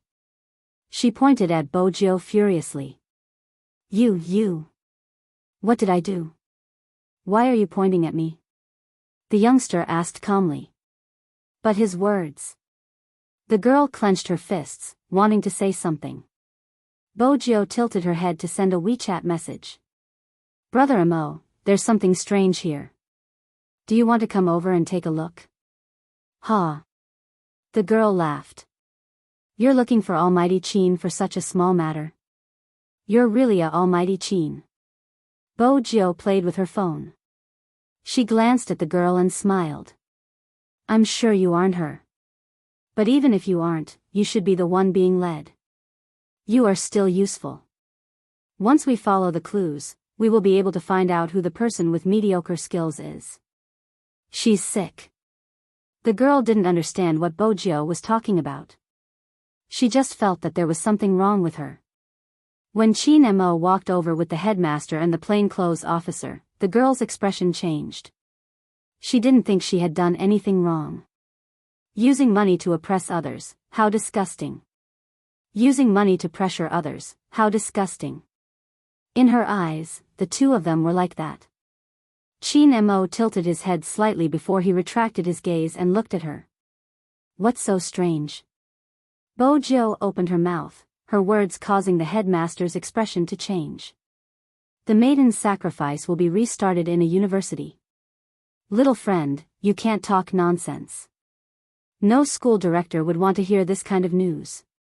Qin Mo's expression didn't change at all. "Director, let her finish. Using the internet to attract some people to a private platform. There are many types of private platforms. They might seem ordinary, but in reality, they are breeding grounds. Through communication, hints are usually planted in people's hearts unknowingly. People who follow the crowd are easily influenced. Besides, in China, there aren't many people who have faith and don't believe in karma. They have a weak sense of right and wrong. Regardless of whether it's their actions or words, they are based on their own perspective.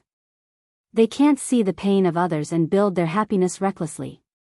Once someone guides them, they will become keyboard warriors who can force others to their death because they don't have to take responsibility for their sarcastic remarks. Bojo paused slightly before continuing. Director, logically speaking, a university students should have the most basic morals. Even if they notice something amiss, they shouldn't react. There are so many cases in the world, why don't they care about them? Why do they insist on targeting us? I didn't expect these words to come out of the mouths of the students of a university. Investigating the case was for protection, but in their eyes, it had been twisted into something else. They were using the group chat to influence others. How many students like her were there in a university? I should investigate further. This was one of the reasons. Secondly, perhaps this student could explain if there were any acquaintances beside her. The headmaster understood, but he didn't want to understand. As a senior, he smiled. Isn't that a little too scary? Oh. Bojo laughed lightly. Director, you can wait and see if you don't believe me. Before the headmaster could reply, the headmaster spoke.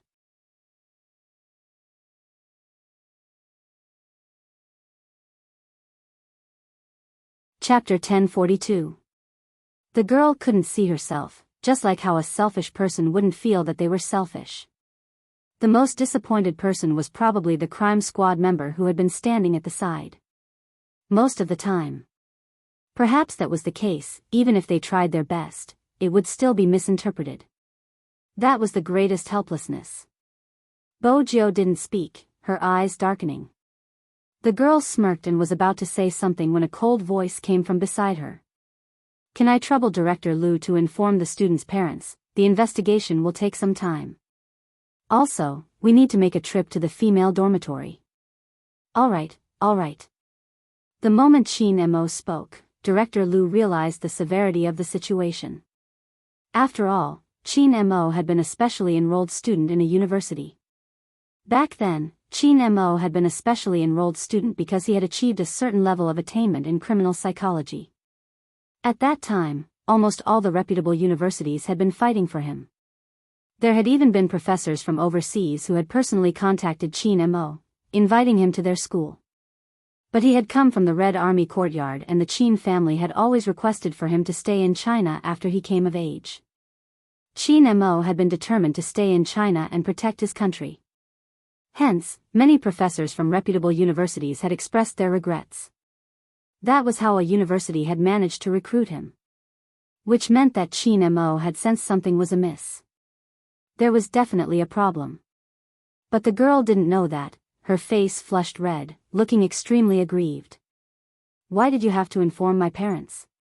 You think you can disregard other people's morals just because your family is rich? Qin Mo finally lifted his lids, his voice calm. Do you even have a personality? The girl froze. Qin Mo wasn't done. Getting into a university doesn't mean you're a good person. Cooperating with the investigation is the duty of every citizen. If you didn't learn it in primary school, you can read more junior high textbooks. Someone like you probably won't cooperate with the investigation. I'm informing your parents so that they can bail you out. If you don't need it, I won't force you. A reverse personality is indeed suitable to stay in the police station. The girl's eyes were filled with hatred, as though she wanted to drink someone's blood. Perhaps that was the case. It wasn't scary to make a mistake. It was the unwillingness to repent after making a mistake. That was why it was terrifying. The dean listened to the entire process from the side and couldn't help but be a little stunned. He really didn't think that there would be such a student in a university. It made him feel a chill on the back of his neck. It would be dark in a few hours. After the girl was taken away, the director couldn't understand why Qin Mo wanted to visit the dormitory.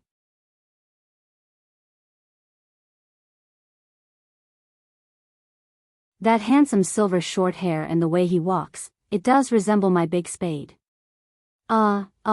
I've never felt so blessed living in a university. The coordinates are the female dormitory. It means I'm looking at the two almighties. The popularity didn't seem to be decreasing. It was just like the screams coming from the dormitory corridor. Even the headmaster's authority couldn't suppress the commotion from the surrounding students. There was only one thought in his mind: it was difficult to move an inch with the two of them together. Outside the dormitory, many people started to run into the building, worried that they wouldn't be able to watch. Only one person, who was about to return to the dormitory with a book in his hand, paused at this moment. Seeing this scene, he pulled the person beside him and said, "Student, may I ask what's going on? Why are they all running towards the dormitory building? Don't you know? Supreme Alliance's two almighties are here, they're in our dormitory." The girl's face was flushed when she spoke, clearly agitated. The person who heard her froze, the fingertips of her other hand digging deep into her book. She was confused. Supreme Alliance's two almighties? Young Master Qin and Spade Z. The girl glanced towards the dormitory, her face filled with excitement. "I'm going in first." "All right." The person released her hand, turning over, her gaze flickering. Who else could it be other than Fan Jia? The girl was puzzled. "Aren't you going back as well?" "I suddenly remembered that I forgot my dormitory key." Fan Jia forced a smile, still a little stiff. "I have to go back to the classroom to get it." "You can go back to get it after you've seen it, it's a rare opportunity." The girl was a warm-hearted person, wanting to pull her in. There was a loud slap. Fan Jia flung her hand away forcefully. The sound made the girl feel embarrassed. Sorry, me too, I'm not going, you can go." Fan Jia cut her off, not even bothering to give her a perfunctory smile, turning to leave. The girl didn't mind, all she wanted to do now was to see her almighty. Fan Jia, who had changed directions, felt a pressure she had never felt before. She hadn't expected that person to come so quickly. Moreover, he had traced her to the female dormitory. She didn't have anything on her, more importantly, her identification was still in the dormitory. Fan Jia wasn't sure how far the other party had gone. Did he already know who she was and was here to arrest her? In that instant, the darkness emanating from Fan Jia was extremely obvious. She walked forward, her expression already gloomy to a certain extent. The sudden turn of events had messed up her entire plan, leaving only annoyance. But this was the biggest difference between her and Bojo. If it was the Real Z, even at this stage, she would still be able to determine the crux of the problem and find the key to solving it. For example, if he really knew who she was, he wouldn't have entered the female dormitory, he would have ordered for her arrest. Fan Jia had always been confident that she understood Qin Mo the best. But in reality, someone who didn't even have the courage to fight Qin Mo wouldn't understand him the best. She had never been the one to fight Qin Mo fair and square. It was Z, the silver-haired youngster who dared to stand beside Qin Mo, her eyes filled with a devilish laziness. "Brother Mo, as an almighty, you shouldn't go through a girl's things. Leave such immoral things to me." The headmaster was a little confused when he heard this. "Aren't you a Prince Charming too?" Qin Mo didn't bother about her, walking towards one of the beds. At this moment, the headmaster received the information on the 4 students in the dormitory and was about to place it in Qin Mo's hands. Qin Mo flipped open a book on the wooden table, his voice calm as he interrupted him. "How many students with the surname Fan?" The headmaster stilled, asking instinctively, "How did you know there's a student with the surname Fan?"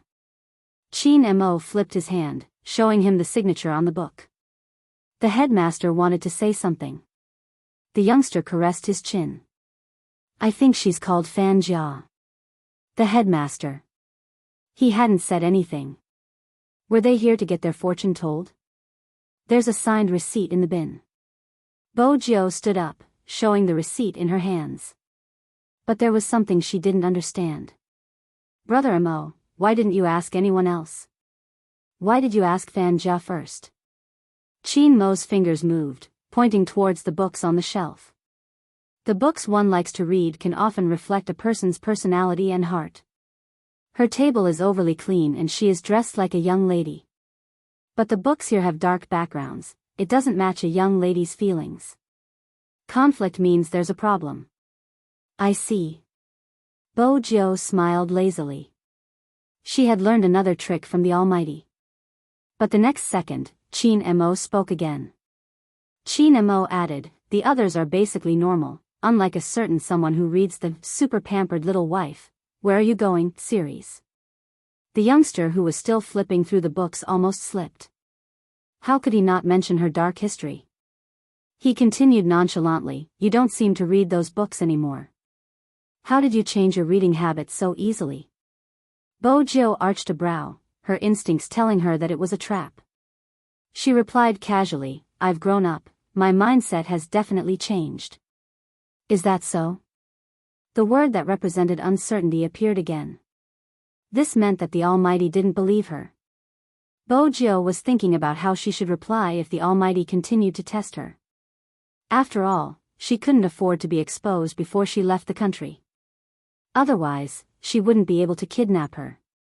Fortunately, the Almighty only glanced at her once before returning his attention.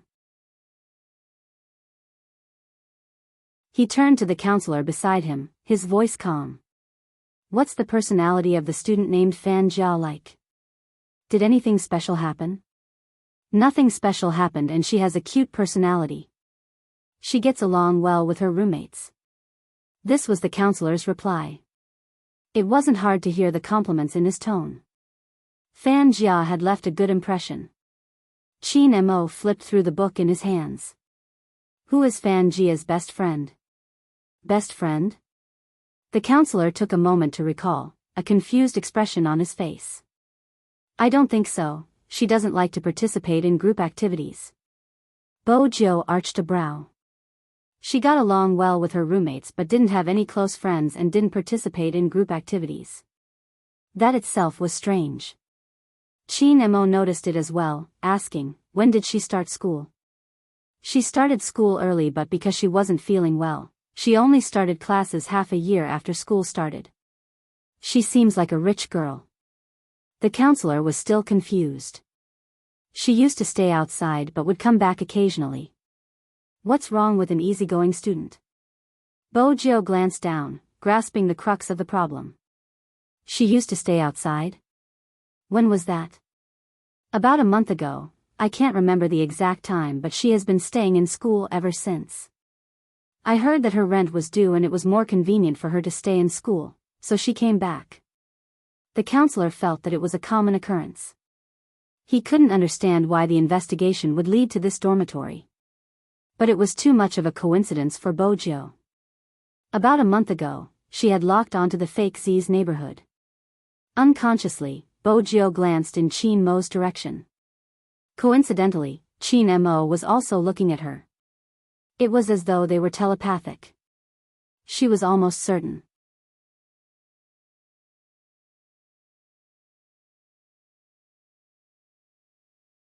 Chapter 1043. Usually, once they locked onto their target, they would take action immediately. But Chin Mo and Bojo didn't move immediately. From the looks of it, the commotion in the dormitory building was huge. It wasn't possible for them to not notice. The commotion wasn't within their expectations. But since the situation was already like this, they could only use other methods to change the situation. They didn't say a word. Bojo grabbed onto the railing with one hand, taking a step forward. She exerted strength, bending her knees onto the top bunk. That instant, her movement was suave, the hem of her suit fluttering in midair. It was a cool sight. The headmaster was speechless. After all, everyone had stayed in a double bunk bed in school. Why did he have to struggle so much to climb it back then? Bojo checked the bed while Chin Mo checked the study table. It was as though they had discussed it beforehand. There wasn't any room for the crime squad member. Until Bojo found a card bag, her lips lifting. Her identification card is here. Chin Mo took it, glancing at the photo on the identification card before meeting the counselor's gaze. Are you sure this is Fan Jia? Some people used fake identification cards. The counselor nodded. It's her, there's no mistake. The real photo? Bojo lifted the corners of her lips, breaking into a devilish smile. She probably used up all the fake identification cards and is only left with the real one. Bojo was right, Fan Jia had used up all the fake identification cards and had been forced to use the real one. This was supposed to be the real one when she returned to the Golden Triangle, since there would be strict checks when entering and exiting the country. But Fan Jia had never expected that the youngster she had been pretending to be and hated would be the Real Z. She had wanted to find a breakthrough point from this person to create a bigger whirlpool. However, he didn't expect that his identity would be exposed in this way. There was one more thing that she hadn't expected. Qin Mo and Z would work together. Fan Jia wasn't the only one who hadn't expected this. If Director Huang had heard it, he would have been shocked. After all, Qin Mo wasn't the only one. No one knew that the youngster standing in front of him with the reckless smile was the idol of all the hackers in the world. Z, in the Fifth Avenue of America, no one could do anything to Z. At this moment, the young man's thin lips were slightly pursed as he continued to search for something. As long as Qin Mo lifted his eyes, he could see the youngster's expression. The light in his eyes dimmed. Then he reached out and carried her by the waist. Bojo stilled. She felt as though the Almighty was hugging a naughty child. The school dean watched from the side and widened his eyes. What? What are these two people doing? The member of the Key Case Investigation Unit knew the importance of an ID card. He picked up the walkie-talkie and was about to report the progress. Unexpectedly, the next second, Qin Mo stopped him. I will contact Director Huang directly, wait for his instructions. Of course, the member would listen to Qin Mo, but they had to report to their superior. Young Master Qin, Qin Mo didn't say much. He whipped out his phone and called Director Huang. Hey. Minion was irritated. How many hours has it been? Why did you call only now? The higher-ups have ordered the Major Crimes Division to solve the case in the next few days, or they'll hold me accountable. Qin Mo placed the phone further away from his ear, tilting his head casually. He waited for Minion to finish yelling before pulling the phone closer. His voice was calm, carrying his usual elegance. The fake Z has been found. The 5 words were like a stimulant, perking Minion up instantly. He straightened his back. Who? Where is he? I'll head over now. It's fine. Qin Mo twirled the ID card in his hands, asking slowly, who is with you now? Minion started to panic. I'm at work, who else could it be? Hurry up and tell me, don't delay the arrest. No way. His deep and magnetic voice caused Minion to pause. No way. Why? Minion frowned deeply. It was such an important matter, wouldn't it be a waste of time if he didn't act quickly? Qin Mo glanced at the youngster. The intelligent Bojo pushed the 3 of them out of the room and locked the wooden door. Her movements were smooth, but the headmaster and the dormitory management who were standing outside the dormitory were confused. Well, what was going on? Qin Mo watched as the youngster leaned against the door, smiling at him. He reached out casually, pointing at her, hinting that she should head out too. Bojo stood firm, her expression serious. I'll guard the door. Qin Mo arched a brow, seeming to have thought of something.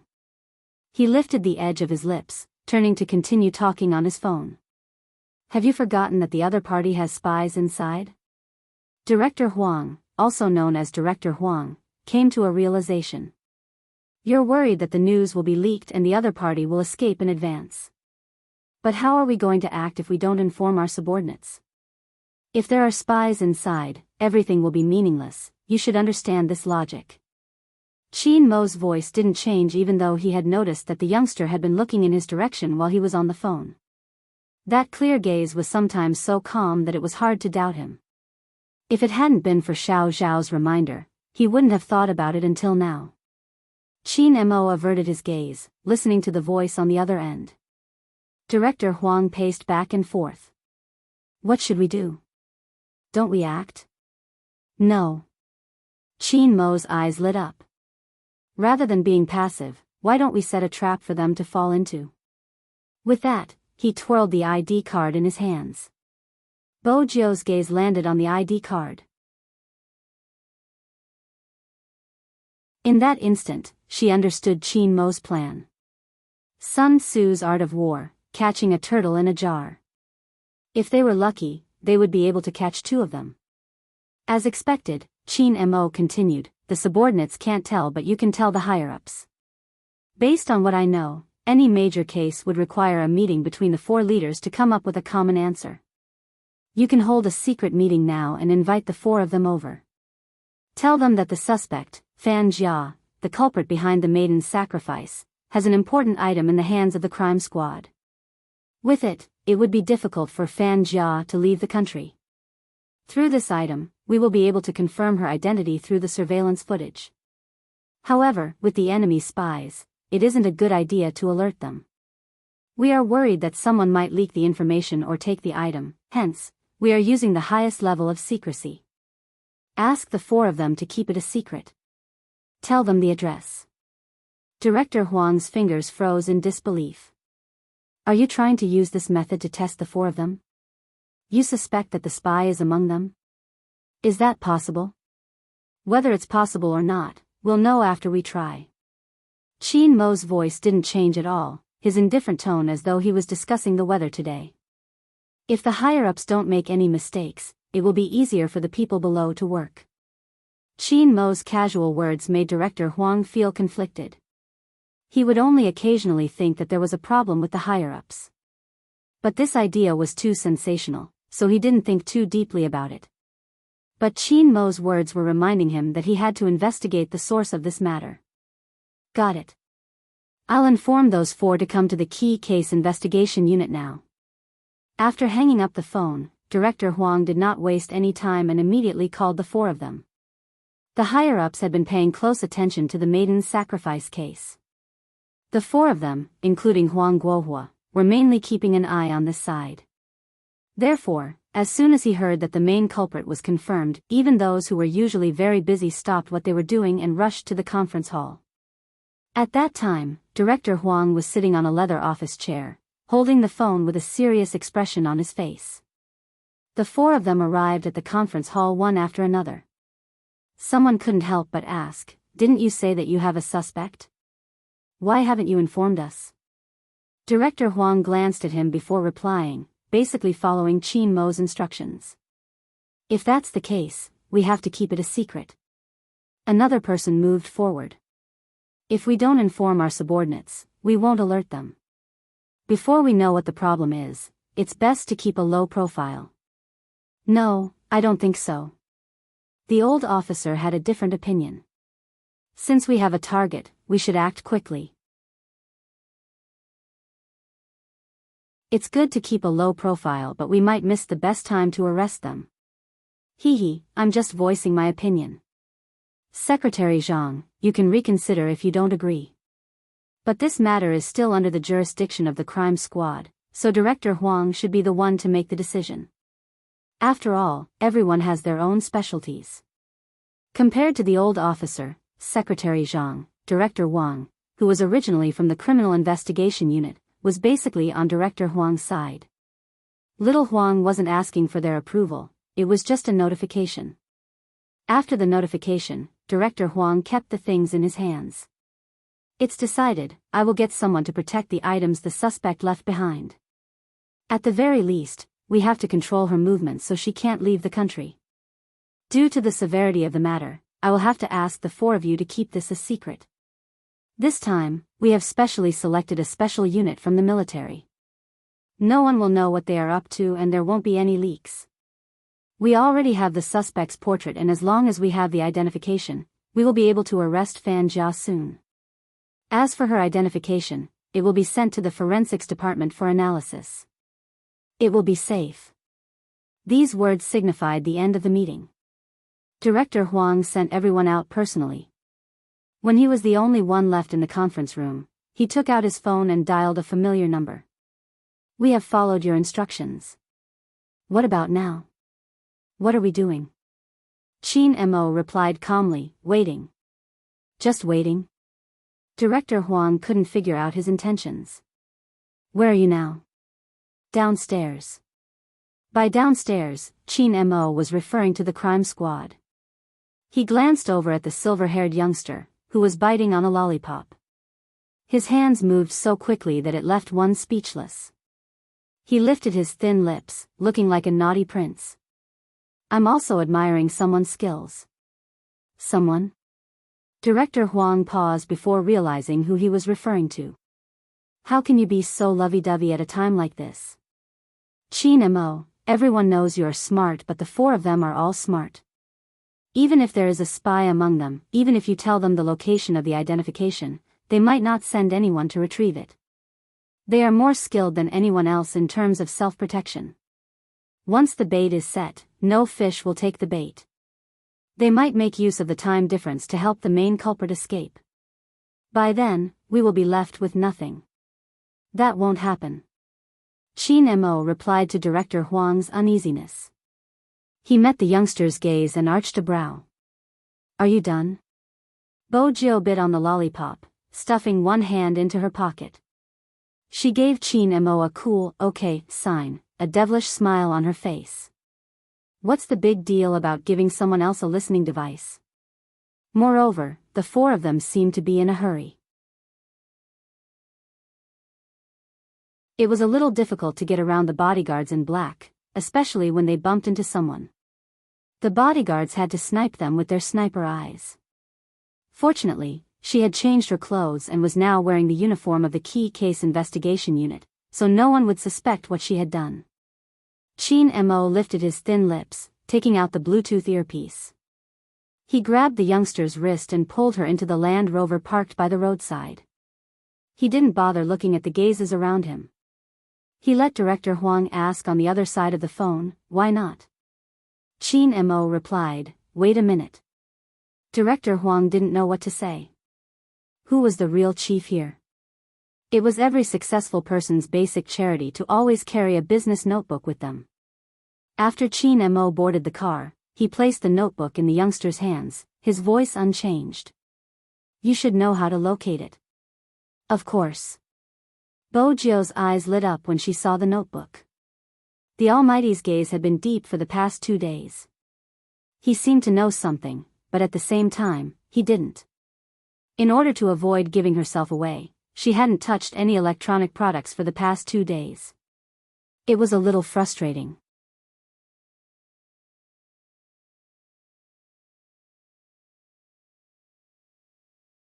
Chapter 1044. Kata, kata. The rhythmic tapping of the keyboard reverberated in the car. Only a pair of hands could be seen descending rapidly. The phone was connected to the hotspot and through the Bluetooth earpiece, he entered the program page. When the chat box popped up, the strings of code seemed to transform into countless lines, the lights connecting and invading. Director Huang finally realized something was amiss, his frown deepening as he asked Chin Mo through the phone, "What's that sound on your end?" "Laptop."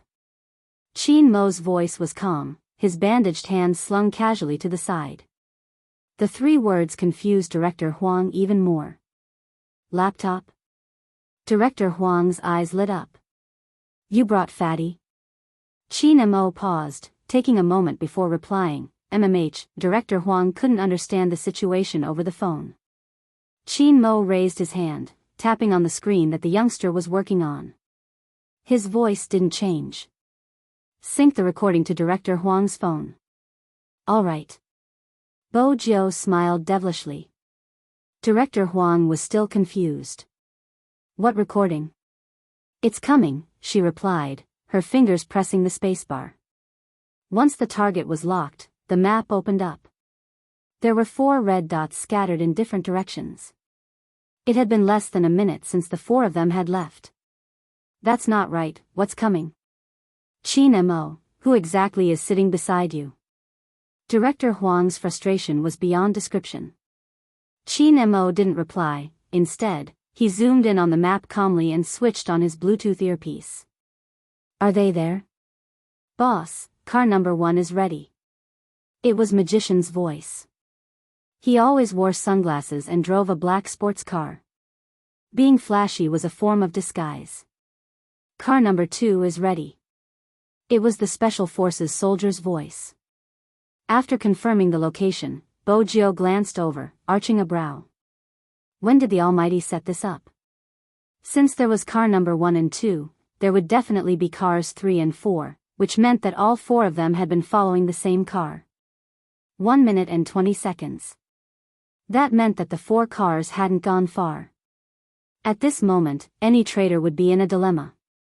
Therefore, whoever called first would be the most suspicious. However, just like what King Huang had said, at the very least, these people wouldn't be as impulsive as some people. Not a single red dot flashed on the screen. Everyone was waiting. A pure black sports car flashed past his eyes. At this time, Director Huang had also realized something. You sent someone to follow these 4 people? Chin Mo replied, giving off a nonchalant vibe from start to finish. But she knew that the Almighty's nonchalance was scarier than anyone else. When was this trap set up? He chose to activate it at this time. It wasn't just the other party, even Director Huang was dumbfounded. As expected, Ambassador Huang stood up again. Where did you find these people? I'm telling you, don't give me any trouble. This is a crucial time. If you offend those 4, they'll report you to the higher-ups and you'll be banned again. Afraid of him? Just these 2 words. He was very calm. In the middle, Chin Mo didn't forget to reach out, pushing the youngster's fringe aside. Bojo glanced at the screen, thinking to herself, I'm impressed by the Almighty. He's the only one with such arrogance. Brother Mo, society, he's ruthless and rich. Wait a minute. It's here. Bojo moved her fingers, her dark eyes glinting. This time, it was really here. She magnified the red dot that was emitting the signal. At the same time, a cold glint flashed past Chin Mo's eyes. It was a signal that a call had been made or received. But usually, after such a secret meeting, there wouldn't be any calls. Unless it was a business matter. In other words, whoever's phone had a response at this time was definitely a problem. Bojo reached out, magnifying her voice. Hello. Someone had made a call. If that was the case, the other party was even more suspicious. The call was synchronized with Director Huang's voice. Hence, when he heard the word hello, Director Huang was the most nervous. He didn't want anything to happen to the higher-ups. Don't talk to me about the past, this is the present. What's the content of the meeting? How did you know we had a meeting today? Director Huang's throat went dry. I don't care where you got the information from, I can tell you that the content of the meeting has nothing to do with what you received. Don't call me again. Also, as a grassroots member, do your job properly. Don't always think of using this kind of method to find out information. Why are the things you learned in school useless? If there are such secret meetings in the future, and someone gives you information, just pretend that you didn't hear it. It's so chaotic now, and you're still rushing to get involved. Are you trying to throw away the hat on your head?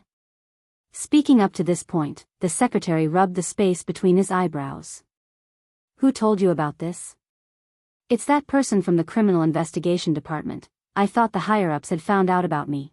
Before he could finish his sentence, he was interrupted. Wang Chuanlei. How could he tell you about such an important meeting?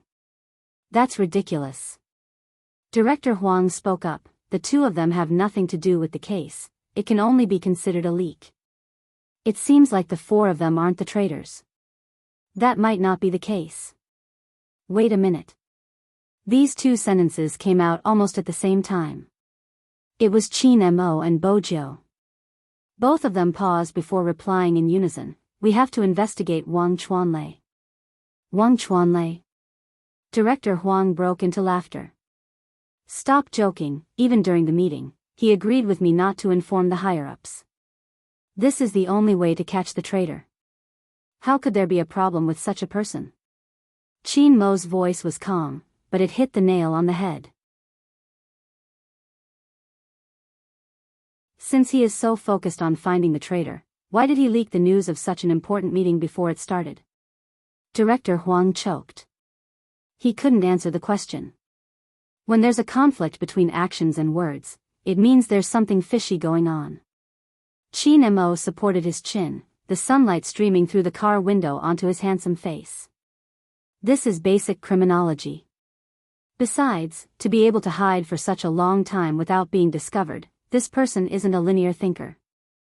Under normal circumstances, such people are highly vigilant. If they don't have a certain level of anti-detection ability, they wouldn't reveal the key points to the criminal during every operation. Such a person would definitely be meticulous and wouldn't easily give themselves away. After so many days, he should have noticed the crime squad's internal investigation. That's why he found someone to distract them before the meeting. This person wouldn't just be a distraction, he could also be used as a shield if there really was a leak. As for why he agreed with you not informing the higher-ups, it's because once the higher-ups are mobilized, the possibility of the criminal escaping would decrease. Making use of the time difference to escape is a professional method. Director Huang. Why did he feel as though he was being mocked for his intelligence? Bo Jiao chewed on a lollipop. As for why she had the same thoughts as the Almighty, it was because she had always done things in the same manner. Creating a diversion to divert attention. There were many suspicious points about Wang Chuanlei. If not, how was she going to explain the call he had made before entering the meeting? The most interesting thing was, Bo Jiao smiled, enlarging the screen. Wang Chuanlei's phone is transmitting information as well. Any kind of information was transmitted through the internet. It was the same regardless of whether it was Unicom or Telecom. Right now, Bo Jiao was intercepting this kind of information. There was information being transmitted but there wasn't any sound coming from the phone. It was impossible that there wasn't a listening device. There was only one possibility left. He's sending a text message. The moment she finished her sentence, Qin Mo pressed down on his Bluetooth earpiece. Qin Mo pressed his Bluetooth earpiece. Number 1, focus on tracking. Yes. In that instant, all the cars that had been on the 4 routes converged onto a single road. If a drone were to capture the scene, it would look like a movie about a case being solved. Wang Chuanlei, who was in the car, wasn't aware of all this. He avoided the driver in front, his fingers still texting. Regardless of what method you use, head to the border as soon as possible. I'll get someone to settle the documents for you. The crime squad is already doing a face check. Don't go to the airport, subway, or high-speed rail. This time, I don't care what you think or how capable you are, you have to listen to me. At this moment, Wang Chuanlei felt as though he was on a roller coaster. He had never expected that even Fan Jia would be exposed. When he had heard Fan Jia's name in the meeting room, his heart had been shaken. What exactly had happened? How had the crime squad found her location so quickly? Even though they had locked onto a university was huge. However, a university was so big. How could it be possible to find a person in just a few days? Besides, Fan Jia had always been intelligent. Wang Chuanlei tried his best to control his expression, afraid that Si Shi would notice something. But even so, he couldn't hide his guilty conscience. The sweat on his forehead had been dripping down ever since he had boarded the car. Fortunately, before the meeting, he had given someone a call. This meant that even if the arrest wasn't successful and the news was leaked, it wouldn't be from him.